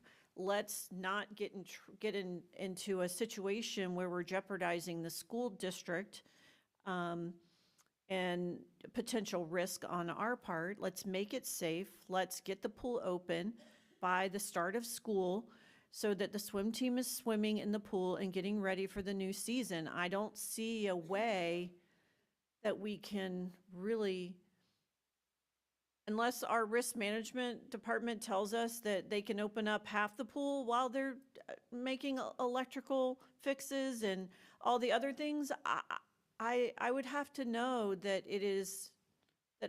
anyone, regardless of whether they're a student in the school district or they live in our community, is safe at our pool and in the surrounding facilities at the pool. And if they could tell me that, I am 100% open to opening the pool that day. But we need that reassurance, because if we go against that as a board, we are jeopardizing the school district. And Marcia, at the same time, I understand what you're saying, and I do think we have plenty of time to have that discussion about the sales tax, because if we did do something with the sales tax, it would have to go on in 2026, which means in the spring of 2026 is when we would have to make that decision. So we have at least a year, probably about a year and a half, in order to have that discussion and to see. And that also gives us a position where if they do the 483.5 fix and have it open in July or September or whatever the month is, in the fall of '25, it gives us through that period of time to figure out where we're going to go. Yes. Well, this gives us 5 to 7 years, according to the plan, that we have that amount of time to make a good decision for our community. And the least disruptive decision is, you know, the one that I would just want to make sure that we're not making a decision because, you know, because the pool is broken right this second. Let's fix it, let's get it operational and safe, and then let's talk about what the options are, and if the you know, and again, if the community is willing to invest $5 million into a new facility, I do think that that's the right way to go about it. Let's ask the voters to support that or not. I'm not willing to jeopardize the millage. I think that we have, as a board, really prioritized that for our teachers specifically, but also for the critical needs, meaning school safety, mental health, and teacher salaries. So I don't want to jeopardize that not passing in the future because of, you know, I do agree the half-cent sales tax is the way, or quarter is the way to go. And we have to consider too that while our sales tax to construct the new schools is expiring, the voters just approved a half-cent sales tax for the county, so we need to take that into consideration and the tolerance of our constituents and the voters in Martin County. Right, so can I get a motion? I'll make a motion that we move forward with the first option. Yes. All those in favor? Aye. Aye. Any opposed? Opposed. So, Ms. Roberts motioned, Ms. Powers second, and we have other way. And everyone in favor, Mr. Moriarty dissent. Okay. Can you now, for the purpose, tell the audience what exactly is going to happen at this point? So can you reinstate which option you're picking? Because it's either decision 1, A1, 2, 3, or 4. So I don't think it's your pool capital project choice 1, 2, 3, or 4. I think it's purely the option 1 piece involved in 1, 2, or 3, which is the 483.5. Okay. So we haven't come to a discussion or an agreement on the other piece. And based on what Mrs. Powers is saying and what I'm agreeing to, and I guess that needs a longer discussion. Okay. But the option 1 piece, not saying the 1, 2, 3, 4 in your category A, just the first piece of the option 1, which is the 483.5, which if you start on that tomorrow, you should be able to be done by June, I would guess. So that would be that.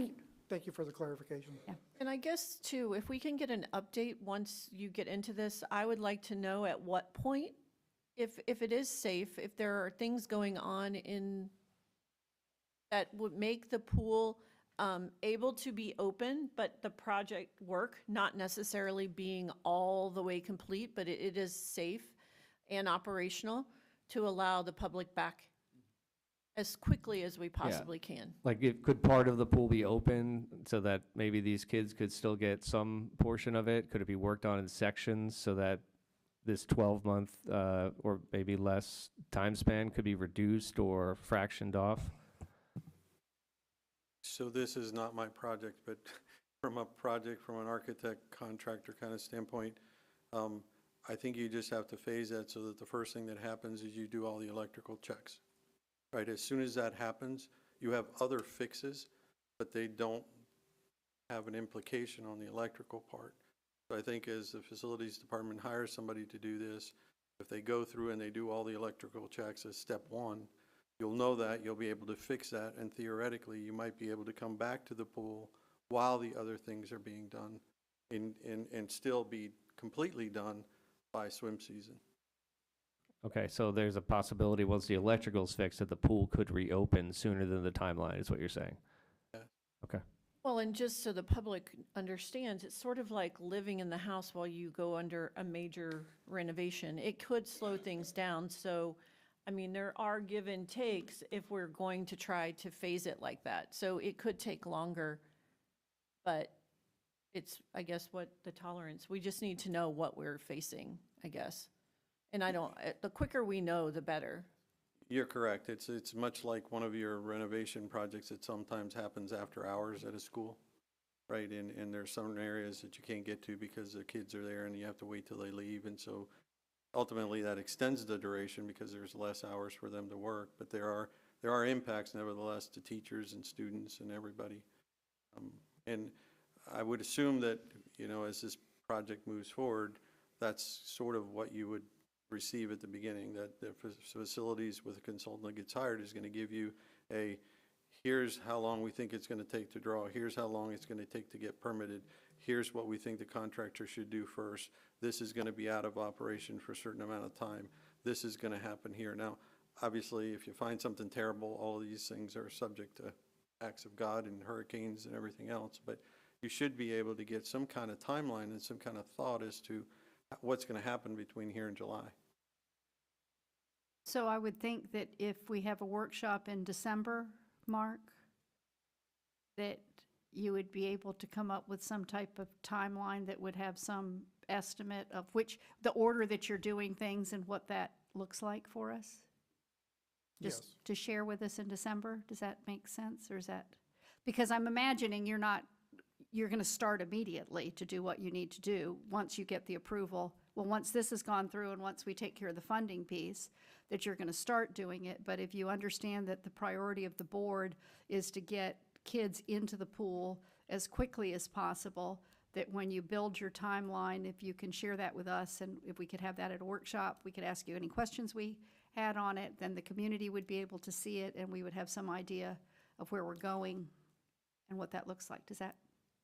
So I don't know that I might have a full timeline by that Yeah, time. yeah.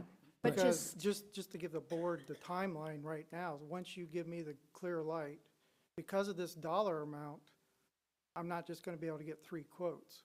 It's probably going to have to go through procurement and a public bid to get this repair work done because of the strict dollar amount that we're talking about. And Carter or Jeff can correct me, but we're talking about 300 and some thousand just for the electrical part. Yeah, I think what we're saying is that if we could prioritize things like electrical that would prevent the pool from opening, or from a risk management standpoint, we could address those first so that these kids can get in the water as soon as possible. That's kind of our feeling. Is that clear? Yes. Okay. So Jeff and Carter, is that?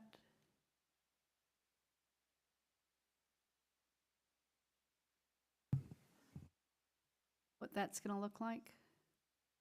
So for electrical projects in accordance with SRF that exceed 75,000, it's a formal bid process. That's correct. And they'll require 3 consecutive weeks of advertising. Okay. I would just, apart from that timeline, but I would also like someone to reach out to Sailfish Splash maybe and find out how we're scheduling the different schools so that a school isn't always getting the best time slot, so that they're sharing, that everybody doesn't get the prime spot every day or every week. Maybe we're sharing that so that everybody is having the 6 to 8 time slot instead of just one school experiencing that. So maybe it's shifting around their practice times or their time in the pool so that it's not just impacting one school more than the other. So I guess I'm confused over that. If swim season is over and we're still using, the Martin County School District still has an arrangement for the 3 schools to use Sailfish Splash. Is that correct, Dr. Miller? It's my understanding that swim season is over for this year. We do have an agreement with Sailfish Splash to ensure that our 3 high schools can have usage of the pool. I hear Mrs. Powers' comment, and that would be something for next swim season, which, again, my understanding from the athletic director is that's in July. So we do have time to work through our pool situation. We may not be in a situation where we need to use Sailfish Splash the next time our swim teams get together.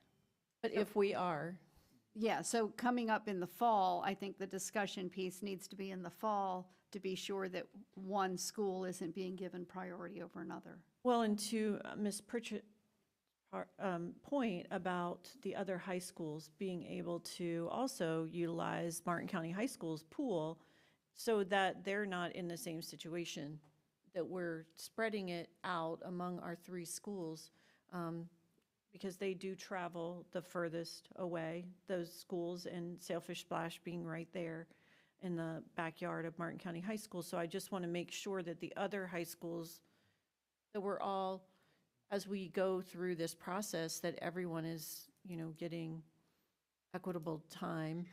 And I know that it does impact it. Getting out of practice at 8:30 at night it's hard for high school students, or middle school students for that matter, if they're on a swim team.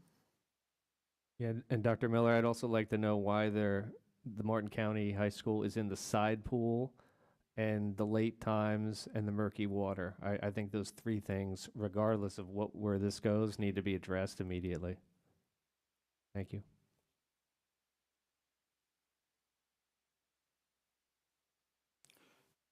So there's one more item for decision. We've kind of discussed A, B, and D. I don't know if anybody wants to discuss the operations of the pool under C. But if not, we'll move on. Well, I think that we're going to have to, at some point, discuss how we're going to operate, the pool once it reopens. Especially, depending on when it reopens, obviously, that will be correct. A big part of the issue, like the early mornings. What does that look like? Are we going to contract out for our chemicals and cleaning and that type of thing?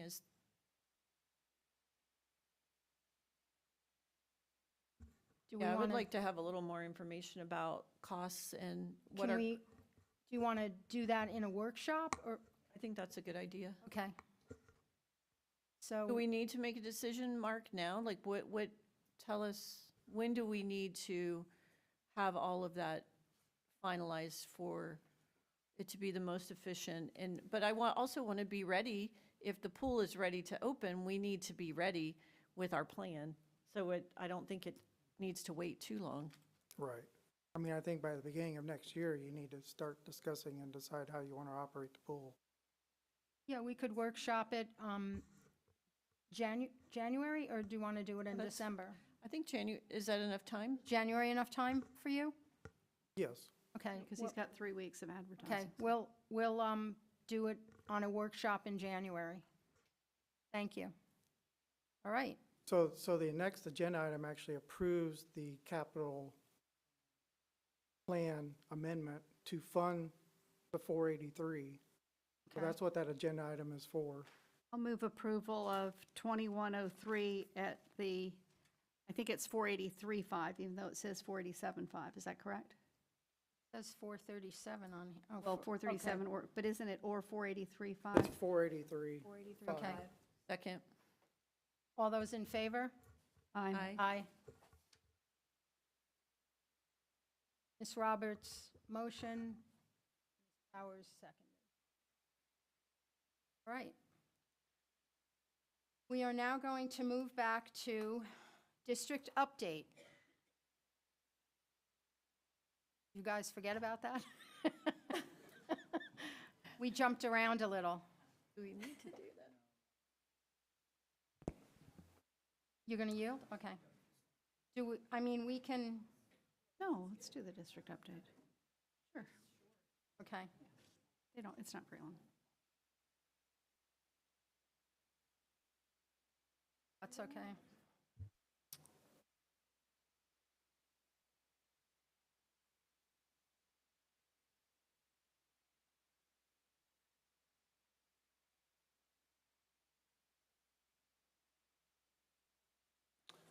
Okay, moving on. Madam Chair, Vice Chair, congratulations on your election, and Mr. Moriarty, congratulations to you as well. My name is Derek Lowe, Coordinator of Public Information and Community Relations. It's my pleasure to bring you this month's district update on behalf of the Public Information Department.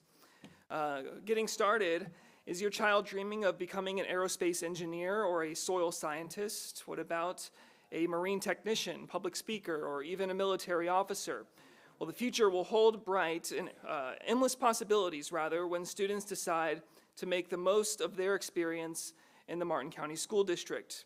Beginning next month, on December 1st, families can apply through school choice to one of the district's specialty pathways uniquely designated to, or designed rather, to engage, inspire, challenge, and prepare students for their future. Our featured schools this year, again beginning December 1st, include Bessie Creek Elementary, which has been identified as a Cambridge International School, Jensen Beach Elementary, which is now known as the Center for Environmental Stewardship.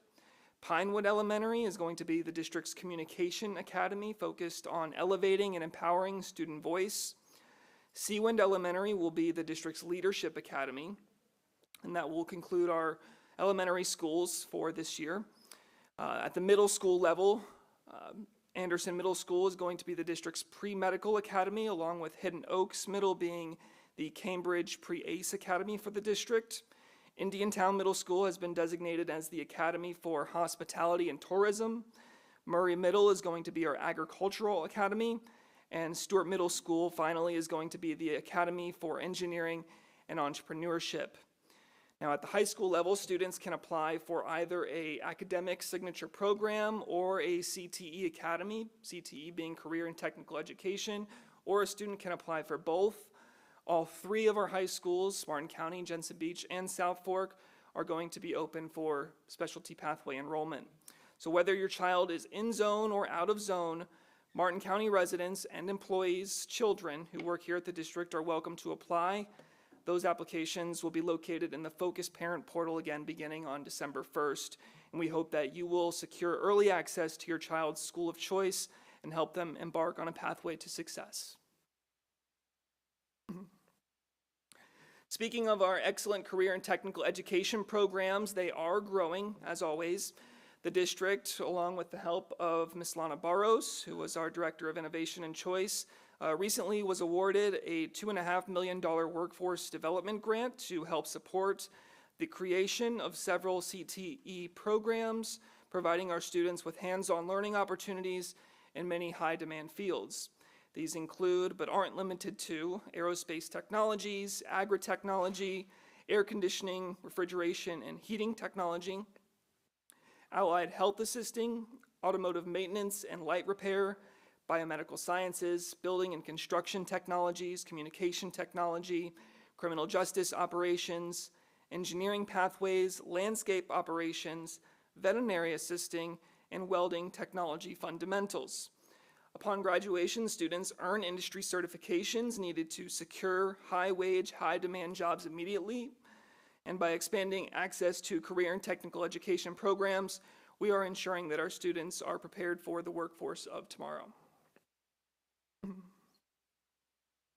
I do want to take a moment to highlight the extraordinary work that is happening at South Fork High School within the Bulldog Closet. Our student representative touched on it briefly earlier, but for those who don't know, the Bulldog Closet is an on-campus thrift store ran entirely by students at South Fork High School. The Bulldog Closet was recently featured again, now for the second time on WPTV News Channel 5, since it has nearly quadrupled in size and received a donation of $10,000 from the local community. Bear with me as I bring up our video here, and we'll talk about it more after the video. Hey, from prom dresses to daily essentials, the Bulldog Closet has it all. And impressive, too, it is run entirely by students at South Fork High School in Martin County. This is a special place. T.A. Walker is shining a light on the program and its big, positive, awesome impact on the community. Hey, T.A. Good morning, Ashley. Good morning, Holly. Good morning, everyone. Yeah, it's for need-based students or students who want to get a $5 prom dress. It's kind of interesting. Kyle, you've been a part of this project, and really it's people even out of state donating items, right? It is crazy, the reach that we've had. The prom dresses came from a bridal store in Alabama. That's crazy.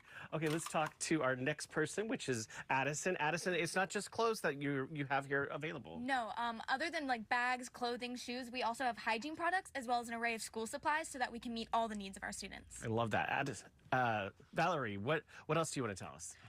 Everything that we get in here is completely donation-based, so it goes right back to our community through scholarships and other opportunities. Love that. Principal Jamie, you got a big donation from a company, right? Yes, our community support really has been tremendous. We just received a $10,000 donation from our local Edward Jones, so we are really thrilled about that. That's so cool. Awesome. So if you have something you want us to shine a light on, email me at shiningalight@wptv.com. He goes on to toss back to the anchors in the studio. You can see that the Bulldog Closet has now well expanded beyond the walls of South Fork High School. Principal Jamie Thompson actually and her staff are going to be attending a conference next month, I believe, in Denver, Colorado. And while there, they will be giving a presentation on how the Bulldog Closet has created a sense of pride and community amongst the students at South Fork.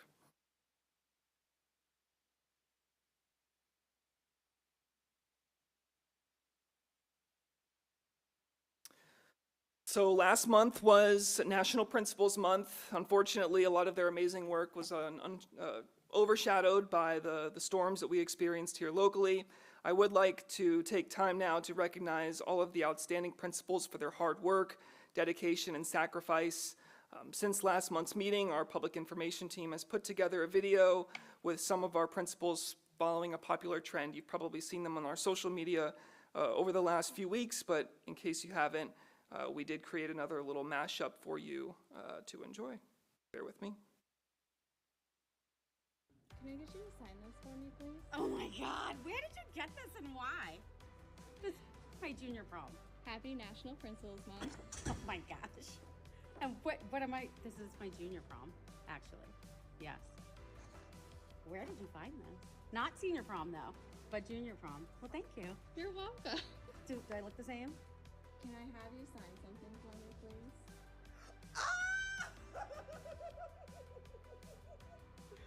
And this picture is actually where I was in Future Educators of America. It was the picture for the yearbook. I pull you over because I wanted to see if you could sign something for me. Oh, Jesus. You're so funny.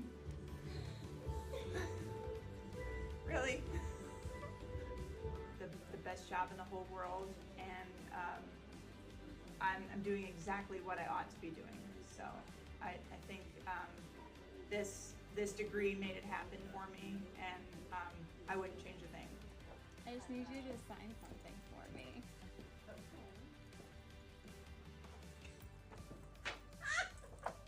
How'd you get this? Never ever thought I would have the honor of being the principal of J.D. Parker Elementary, but I'm so glad that I am. Can I get your signature on this, please? Did you do this? This was me in probably 1999 or 2000. I started heading in that direction because I thought it would be a great opportunity, a great, kind of next step in my career to become an administrator that I would want to have for myself, that could help kids in the way that I thought was important for their success. And so it's what still pushes me forward to this day. Can you sign something for me, please? Oh my goodness. That's funny. Would you have ever expected that you would have been principal? Never. Always wanted to be a teacher, but never a principal. I'm very thankful.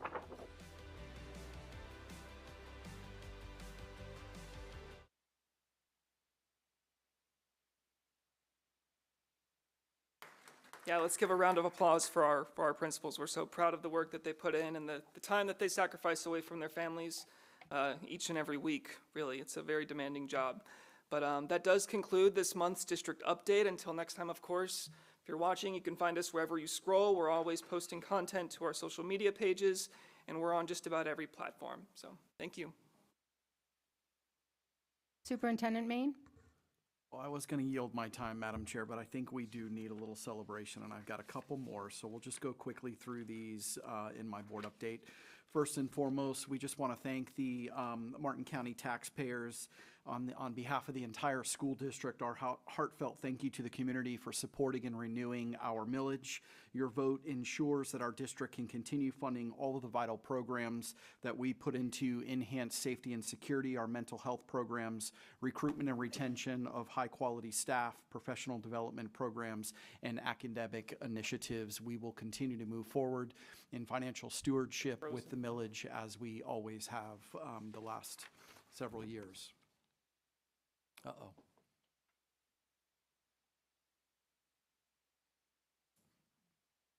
I don't think this one has a video, so I'll just keep going while you work on that. Okay. Martin County School District is proud to announce that several of our schools have been honored with the Positive Behavioral Interventions and Supports Model School Award for last year's 23-24 school year. The awards just came in. The prestigious recognition celebrates schools that have demonstrated an exceptional commitment to fostering positive behavior and enhancing culture and supporting student success through implementation of our PBIS strategies. Please join me in congratulating Pinewood Elementary for their platinum status. Very proud of Pinewood. J.D. Parker and Palm City Elementary for their silver status. Thanks. And Riverbend Academy, Hidden Oaks Middle, Crystal Lakes Elementary, and Port Salerno Elementary for their bronze status. Congratulations to all of those schools. Very happy for them. Since we had our last meeting, I've also had the pleasure of announcing this year's Teacher of the Year at the Education Foundation of Martin County's annual celebration. Miss Vanessa Molina Council, a fourth grade teacher at Citrus Grove, was named our Elementary Teacher of the Year and overall Teacher of the Year for the district. Miss Alicia Carter from Hidden Oaks, who teaches creative writing and digital media along with PE, was recognized as our Middle School Teacher of the Year. And Miss Samantha Pankhurst from Jensen Beach High School, who teaches AP Human Geography as well as AP U.S. History, was named our High School Teacher of the Year. Each one of them embodies what it means to be a champion educator in our school district, and I know their dedication and commitment will leave a long-lasting impact on each one of their students. At this time, I'd like to invite you all to watch this brief video. All these fabulous educators tonight.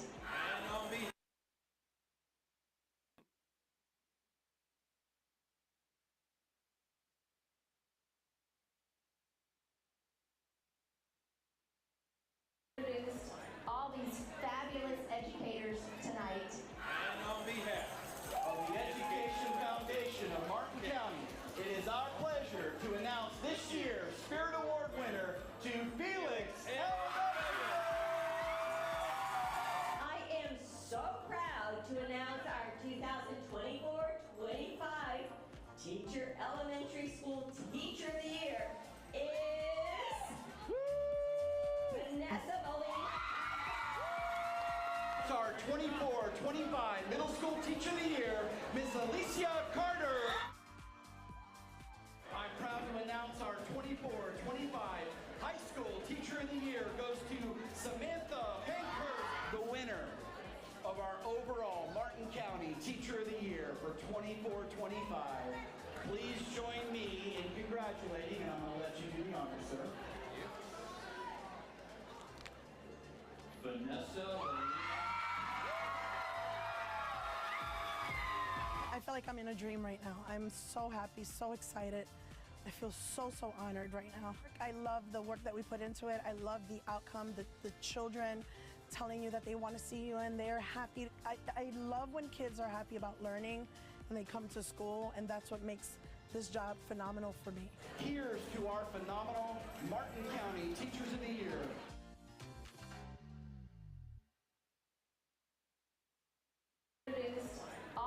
great group of individuals, and we also had the pleasure of naming this year's principal and assistant principal of the year. Ms. Sarah Tuttle from Felix A. Williams Elementary and Mr. David Schaefer from Port Salerno, respectively. Ms. Tuttle joined us from California, where she was an assistant principal. She started with the Martin County School District at Indiantown Middle School before taking over at Felix just 2 years ago. In that short amount of time, not only has she taken Felix A from a B grade to an A grade, but she's also maintained that status for the last 2 years, a task that is incredibly difficult. Mr. Schaefer, who started with the district way back in 2011, working an extended day and then eventually becoming a teacher in 2014 before moving to Port Salerno Elementary, has been instrumental in helping Port Salerno jump 2-letter grades to a B in just 2 years. At this time, we'd like to have you watch a video of celebration. Waiting with anticipation, these families are ready to help surprise their loved ones with huge news. In a room full of amazing school leaders, 2 stand out. Every time you meet a single staff member on her campus, every time, doesn't matter whether it's a non-instructional staff member or whether it's a teacher, they sing the praises of Sarah and they sing the praises of Justin. Mrs. Sarah Tuttle of Felix A. Williams Elementary named Principal of the Year. Her leadership has guided the school to an A rating for the last 2 years. As we know, it is extremely difficult to maintain an A, and they have been an A under her leadership for the last couple of years with Justin. You all make a dynamic team. Port Salerno Elementary also making strides, jumping 2 grades in 2 years. Mr. David Schaefer played a role in that effort and is the Assistant Principal of the Year. When you got up on that stage to talk to staff this year, when you welcomed them back, and you got emotional, you could feel the passion and you could feel the commitment to the kids of Port Salerno. And you really truly knew that your heart and soul breathes that school and you wanted everything to go right for those kids and for your staff. I love the school that I work at. I love our kids and our families, and we show up every day for them. For Mrs. Tuttle, she feels that connection at her school and with all the district leaders. Because everybody here is like family, and just thanks for giving me a chance. She was in for another surprise from her school family. They hosted a huge celebration to honor her title as Principal of the Year. Congratulations to Mrs. Tuthill and Mr. Schaefer.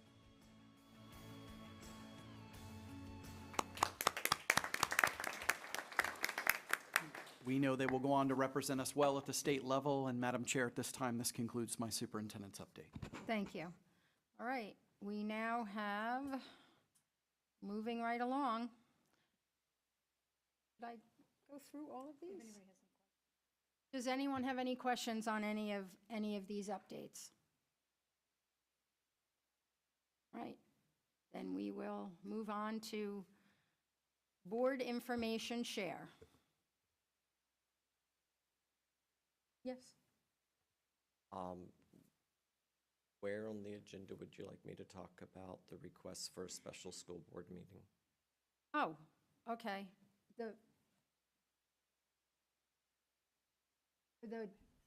For the extra, This is, the workshop? yes. Yes, Or- okay, you can do that right now. Thank you. While we were here, so this is regarding the second proposed amended lease for the Boys and Girls Club property with the Stewart Club. While we've been at this meeting, they've accepted the draft that I've given them. The original lease on them constructing it, the first amendment to the lease, the school board owns the dirt, the real estate. The first amended lease was Boys and Girls Club owns the building, the parking lot, what they built. They have requested to be able to hold fundraisers on their site where they can have caterers who serve alcohol. That is the issue where working with Mr. Calderon and working with limitations on when that could be offered, basically when school is not in session, where the gates are closed between Stewart Middle School and Boys and Girls Club. We have a second proposed amended lease. Their plan for fundraising has their first fundraiser on December 14th. So I'm requesting whether the board at the workshop on the 10th would have a special meeting for the board to be able to review it. I will, before that, go through the legal aspects of it with the board, and it would then, if approved by this board, allow them to host events and fundraisers on primarily the weekends and evenings. So my preference would be that we leave it up to the chair and the superintendent. So you all will have the opportunity to review it and determine if it, with our legal team, that it's good to go, and that then I think you can call the special meeting. The chair can. You want it in December, though, because they want to start moving along, correct? Correct. So, okay, we can do that. Because I don't know if we need a special meeting yet, because we haven't seen the lease or had any questions or issues or bringing Okay. those up. So if we can get a copy of it in the interim too. Okay. While you and the superintendent. All right, and then we can make that determination. Okay. And because it was accepted while we've been sitting here, Okay. I can get that out to you all tomorrow. All right, thank you. So I'm just wondering, do we have a policy, a board-approved policy about alcohol on school board property? You have the policy that, yes, you have the policy that adopts the state statute. Which says that there will be no On alcohol? school board property, there will be no illegal drugs or alcohol, correct? So how do we navigate that? How do we violate a policy with a lease? Because, you know, the way we were always taught was that the statute comes first, CBAs come second, policy comes third, and then board action comes under that. So, And I can go through that now, or I can go through it at the meeting. If you would like me to go through it now, I also know you all have been sitting here for a long time. I am of the opinion that the lease as drafted is legal and does not violate the policy. okay, well, I guess we'll hear about it at the meeting, yeah. We can go over it at the meeting. Yes. Okay. Where are we? Yeah, it seems pretty clear to me. I mean, just. School board travel? Any public comment on school board travel? Approval of 2101. Second. Ms. Roberts, motion, Mr. Moriarty approved. All in favor? Aye. Aye. Motion approved. Go back. Okay, yes, okay. At this time, we will go back to 1303, the calendar, and have discussion, the proposed 25-26 school calendar. Dr. Miller.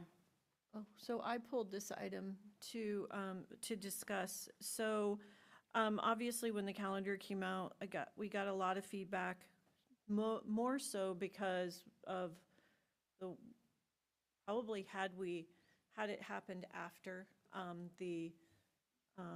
after Veterans Day, but it was very pronounced to a lot of people. So we got, you all probably got the emails and feedback from the community about Veterans Day. And so I know sometimes I decided that I was going to look into it a little bit more, and I really appreciate everything that the calendar committee does. It's only been the last couple years that we have not had Veterans Day off. We have had Veterans Day off in the past. And so I started talking to parents. I participated with the superintendent in the Veterans Day Parade, talking to veterans themselves. And I feel like a lot of it is in the elderly veteran community, that they really feel that it was disrespectful for us to hold school, and I can understand that. And I just would like for the board to reconsider that day, that we consider having that day off, that we, I've talked to the superintendent about it.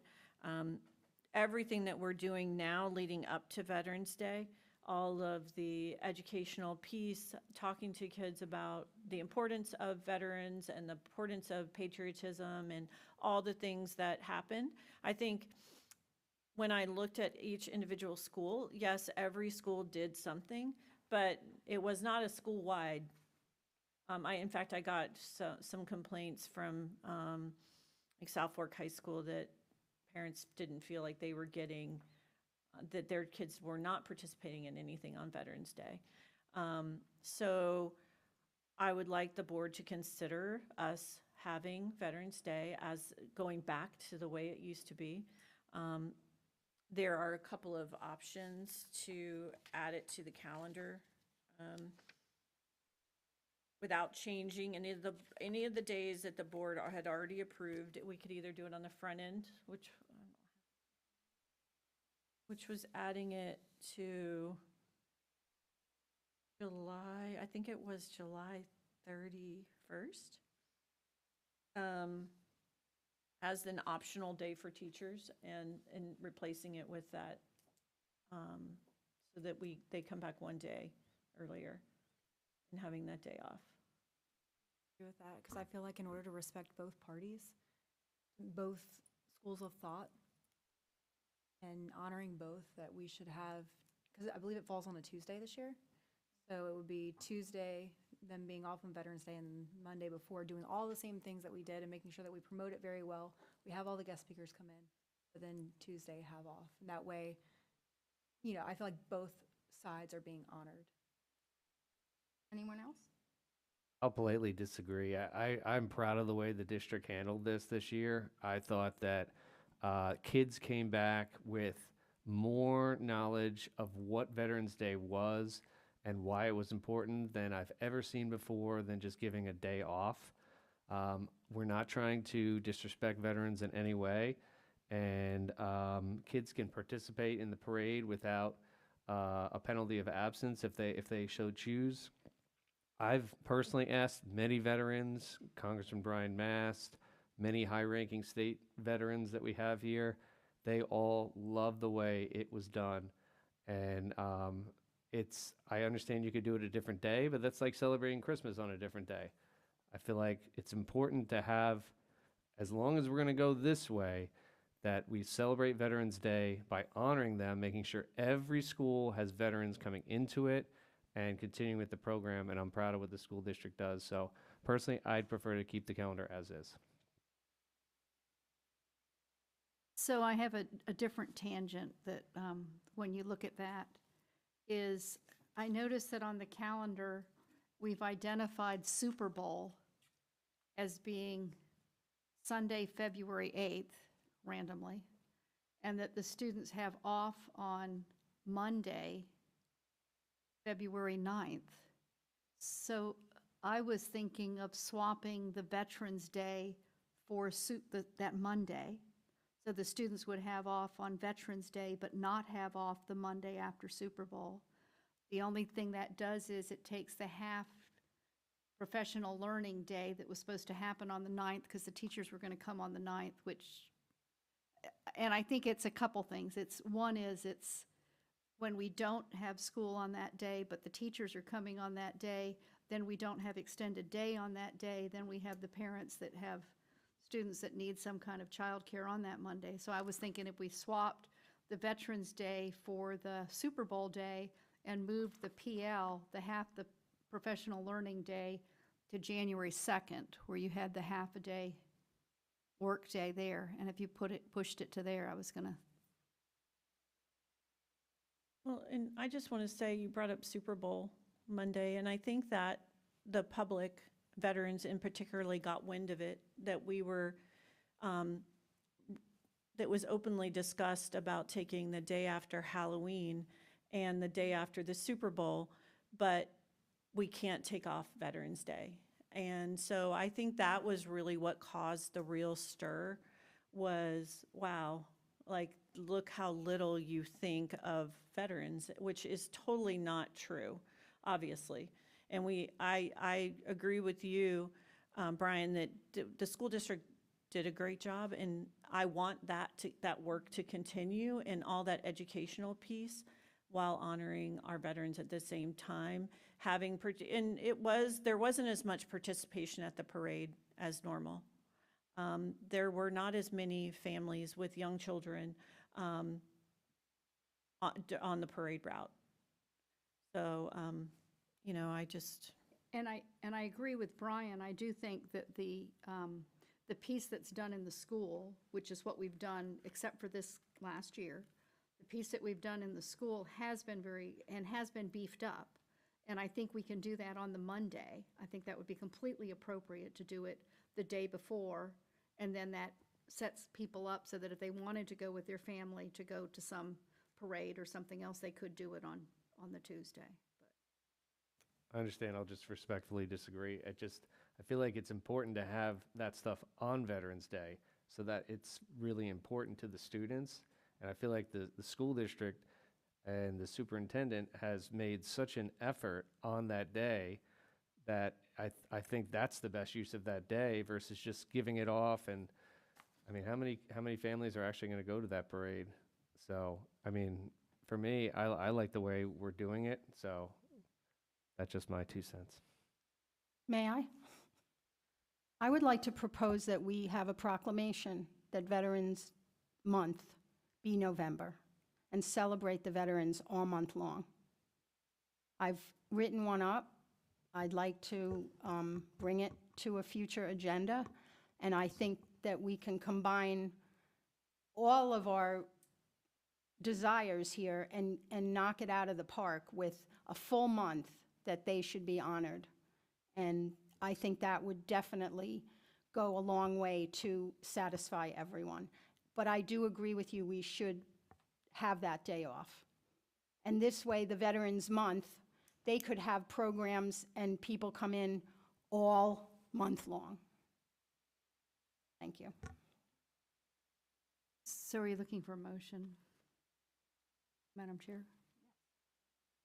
So I make a motion to approve the calendar with the following changes: that we make Veterans Day a day off, that we make the Monday,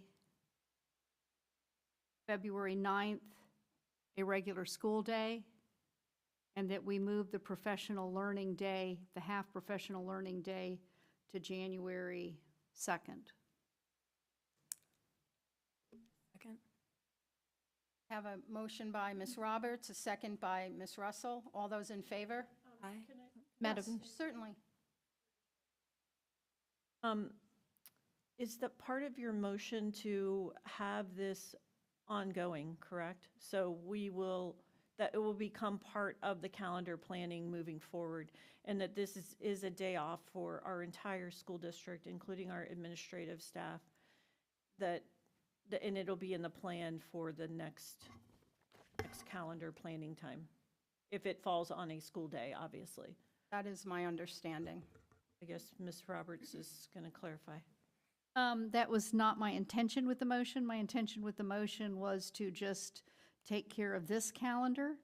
I kind of feel like if we were going to do direction for future calendars, we should either have a workshop and let the public be able to come and speak to, I mean, this is an advertised calendar, but to project into the future, I understand where we are, but I don't want to be disrespectful and not let the public have a chance to come and talk about that.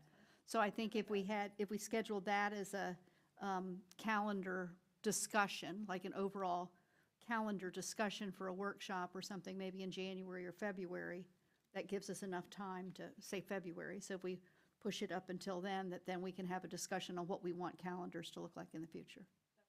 Because we've had this discussion before in the past, for instance, that was about, say, the early release days and the problems with putting an early release day on a Friday, and that people then think that the whole weekend is off, that type of thing, which is a discussion that the board had years ago, where early release days tend to fall more in the middle of the week before. So I think that would be a more appropriate place to handle it. So anyway, so my motion I'm is. fine with that. Okay, so my motion is that Veterans Day is a school day, that Super Bowl Monday, or Veterans Day is a day off, that Super Bowl Monday is a school day, and that the professional learning half-day moves to January 2nd. And where was the professional learning day before that? It was on the Super Bowl Monday. It was on the Super Bowl Monday.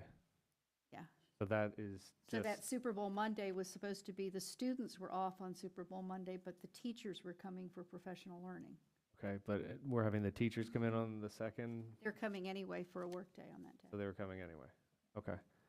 And superintendent, so are we going to still celebrate it on that Monday? Because it's not clear what date we're going to celebrate that in the schools. Is Monday the day before okay with you, so that we can continue that tradition? So I Yes. can add that to my motion. Yeah. Yeah. Yeah, I would appreciate that, because regardless of what is decided, whether it's the proclamation for the entire month of November, based on what I heard from Board Chair Pritchett, or whether it's going to be no to the proclamation, but just celebrate or recognize on Monday, we will certainly make sure that all schools have the celebrations and the recognitions the day Right, because before. I think it's important to have that exact day and not just be like, well, maybe Monday, maybe yeah. summer Wednesday. It's like, this is when we're celebrating it, and continue that tradition like we did this year, because I think that was important for our students. Okay, thank you. So I'll make that part of my motion if Jen will allow that for a second. Thank you. Madam Chair, I'm sorry to interrupt. Just for clarification, we need one teacher workday. My understanding was the January 2nd day that is slated for a workday for teachers. Where did the teacher workday move? So isn't that a half a teacher workday? That's a No, 3.5? it's a full day. No, it's a full teacher workday. That's just counting the 3.5 out of the total sum Oh, I see required what you're by doing. contract. You're counting that. So I need another So day. we need another teacher workday. If the teacher workday becomes a professional learning day, which is fine, we still need a teacher workday somewhere. Well, that's why adding it to the beginning of the year makes it an optional day, that 31st. And then the next 2 days are, So July 31st.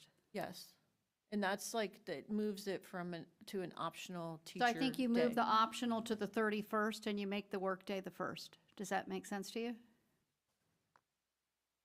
So just for clarification, the optional teacher workday on August 1st, the proposal is it moves to July 31st. Right. Does everything move back by a day then? No, The then you add students- the workday that you need to add. You add it in on So by August 1st. by contract, there has to be a workday in the second semester. So how about starting school on Monday instead of Tuesday? And then pushing back. I think that was one of the recommendations they had, is that they wanted to start it on Tuesday in the committee. So, Started it on Monday, we've started it on Tuesday, we've started on Wednesday before. but that was what they specifically asked for, was to start on Tuesday to ease back into the school year. And personally, I don't want to just chop up everything they've done. Or It's an another option. possibility? It's an option, I'm open to hear what. So what are you saying, Dr. Miller? I don't understand what you're saying to me. So I believe in the teacher contract, one of the teacher workdays is in the second semester to assist with the timing for teachers to complete report cards, grades, and things before the report cards come out. So that's why the timing of the January workday is where it is in January. So that allows teachers to be able to prepare their grades or prepare for the second semester as they begin to welcome the students back for the start of the second semester, third 9 weeks. So there is a teacher workday by contract and then also a professional learning day. The 4.5 is just, and 3.5 is keeping track of the total number. If you look on the first tracking sheet, by contract, we need 4.5 teacher workdays, 4.5 teacher professional learning, 6 paid holiday, and 1 conference. So it's just tracking along the way to show that we are meeting the intent of the contract. So how did you do it this year? So this year, 24, 25, we have a teacher professional development day in February, and we have a teacher work day on January 3rd. So similar setup to next year. Timing.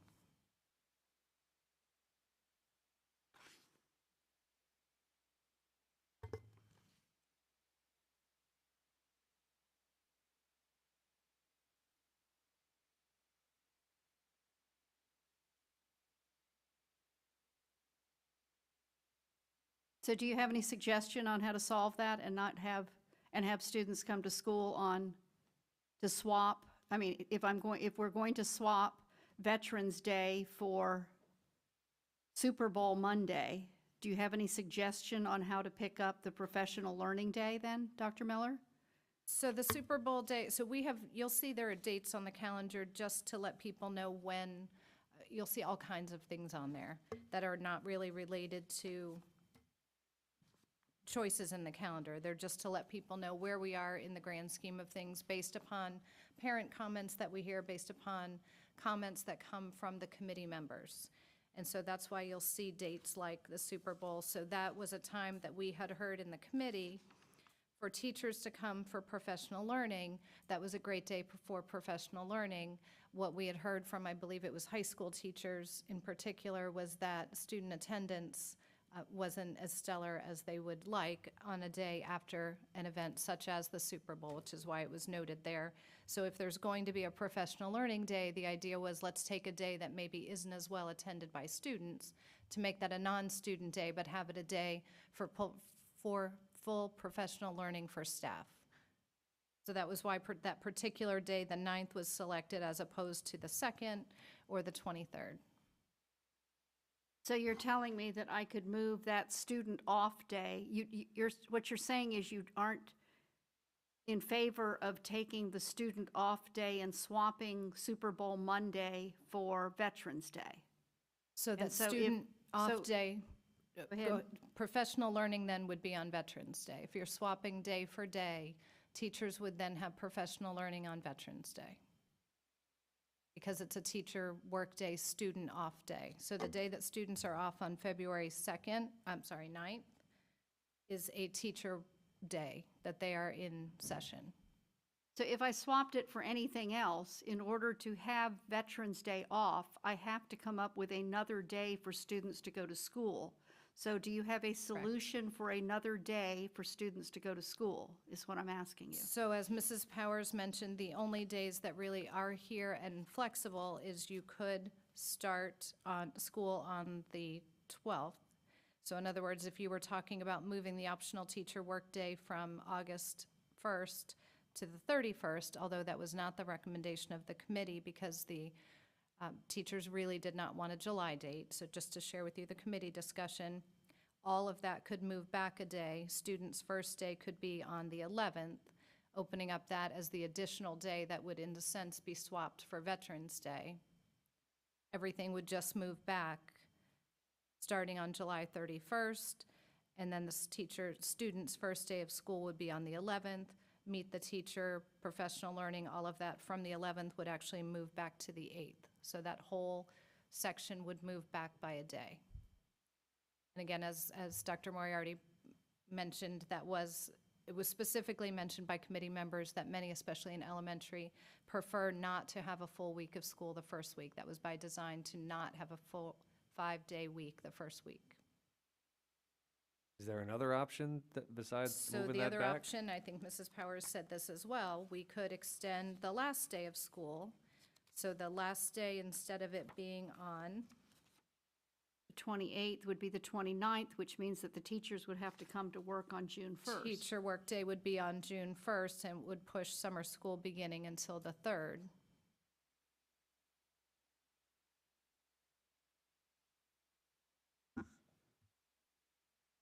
I don't like any of those options. Yeah, I mean, most Can we of send your this, can we send teachers this at back the to end- committee, or? It's Or- that optional day, teachers have the option of coming on the 31st. So if they don't want to start one day earlier, they have the option of not, it is an optional day. So it will start on the 1st.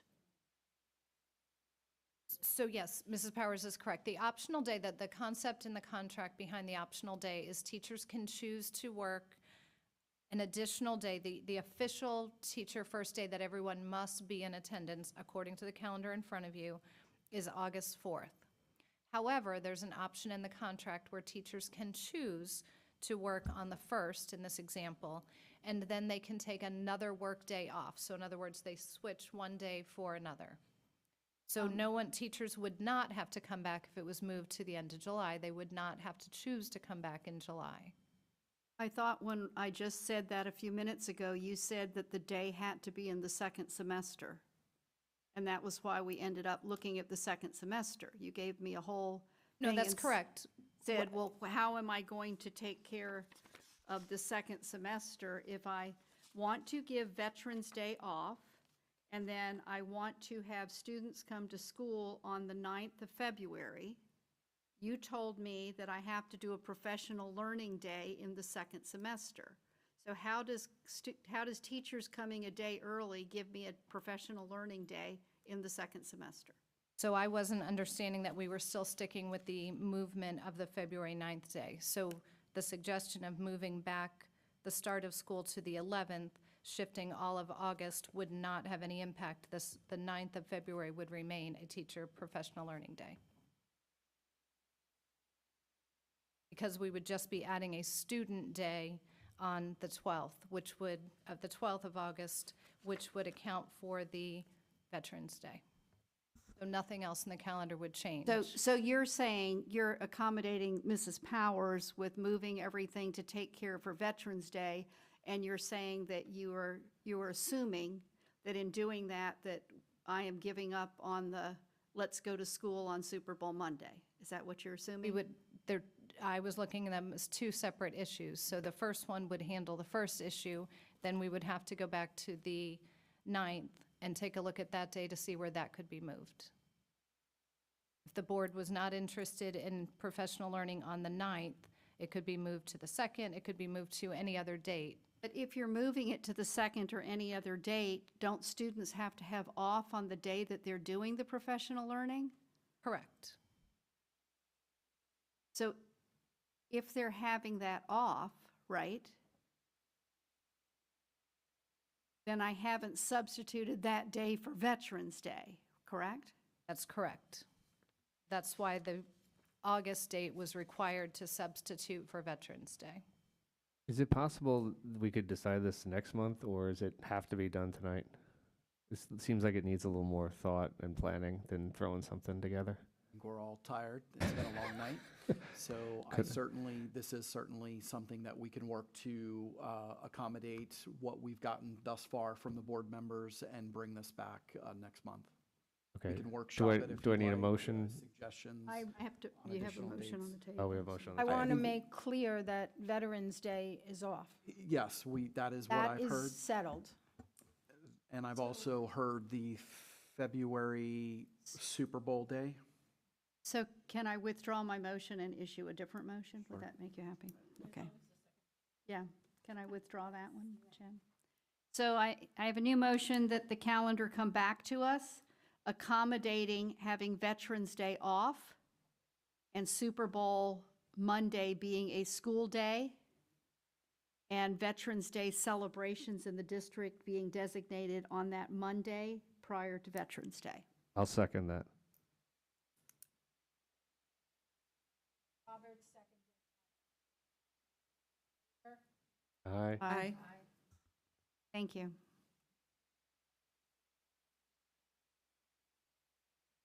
All right. I think 2104. Move approval 2104. Second.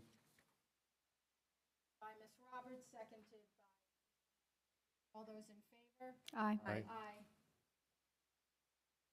Move approval of 2105. Second. Roberts, motion, Moriarty, second. All those in favor? Aye. And thank you, Mark, for taking care of that. Move approval of 2106, the Second. purchase orders. Motion by Ms. Roberts, seconded by Ms. All those in favor? Aye. It's okay. I also said Marcia. something. Aye. Sound doesn't travel here. Okay, Not a 2107. disadvantage down here. I have a Move motion. approval 2107. Thank you, Second. Jeff. Ms. Roberts, seconded by Mr. Moriarty. All those in favor? Aye. Aye. Move approval of 21.08. Second. Okay. Motion by Ms. Powers, seconded by Ms. Roberts. All those in favor? Aye. Aye. Have a little testy going on here. Move approval of 21.09. Second. Powers motion, Mr.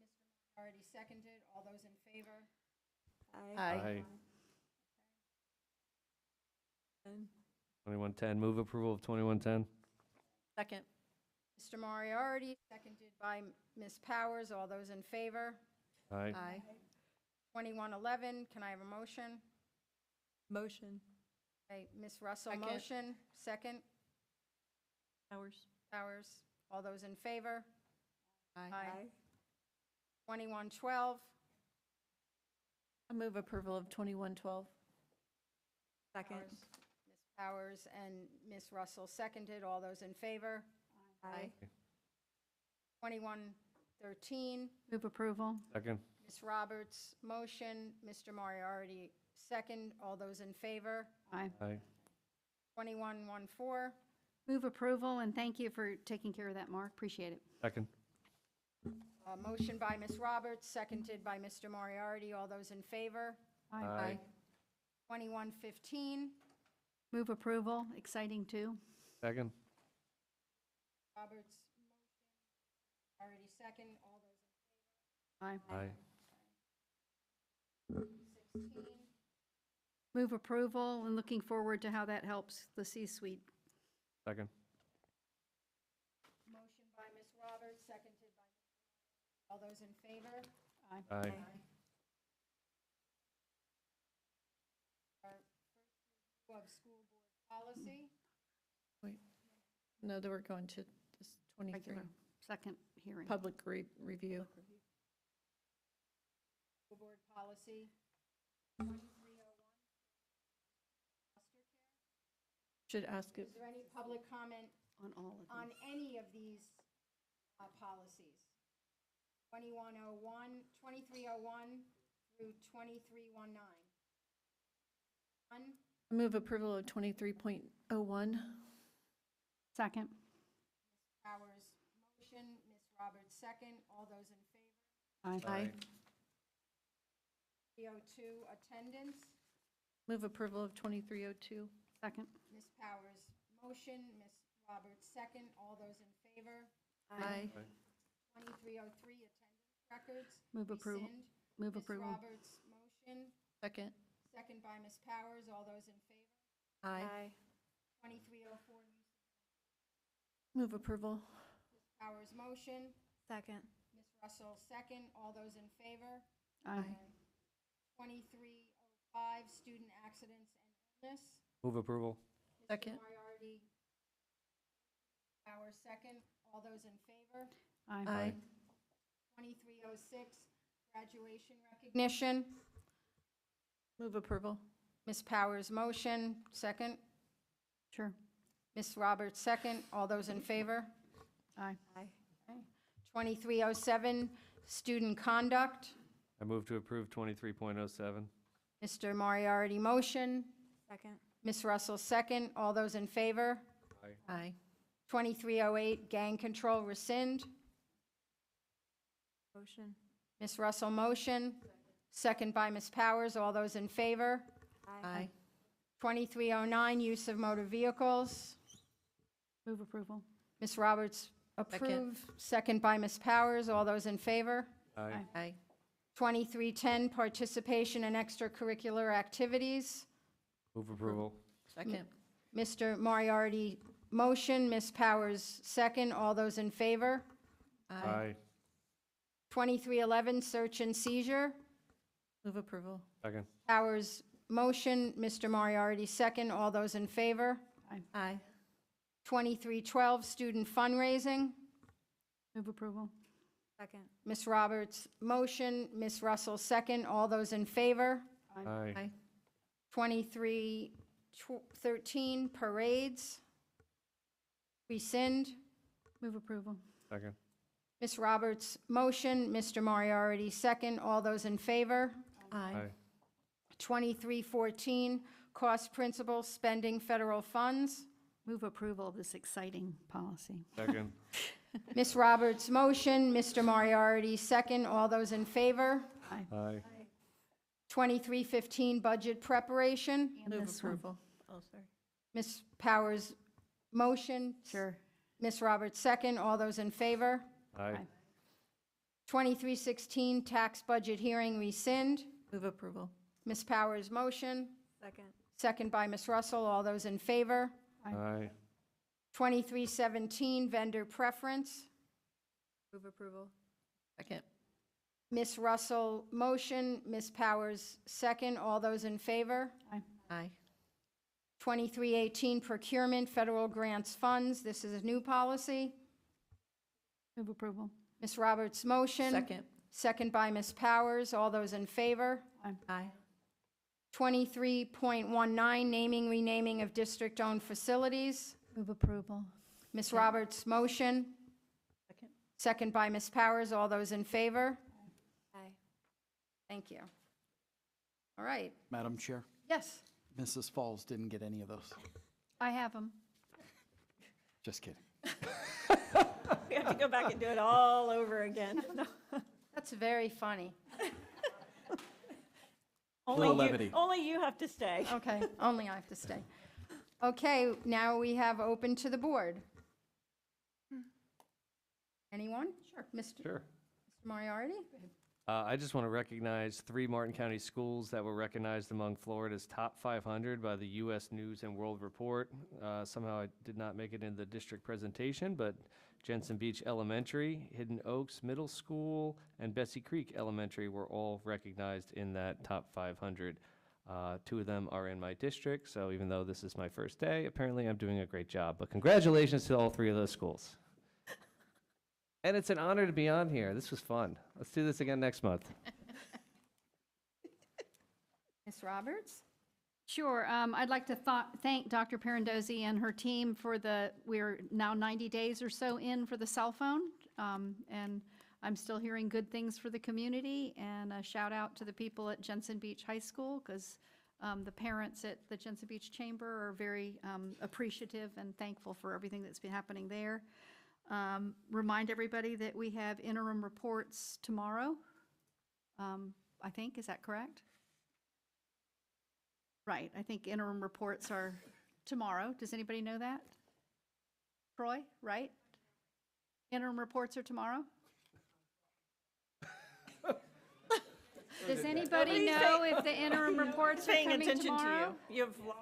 Yeah. Okay, so any parent who's out there watching this, your interim reports are coming out tomorrow. So we're glad to be able to tell you that.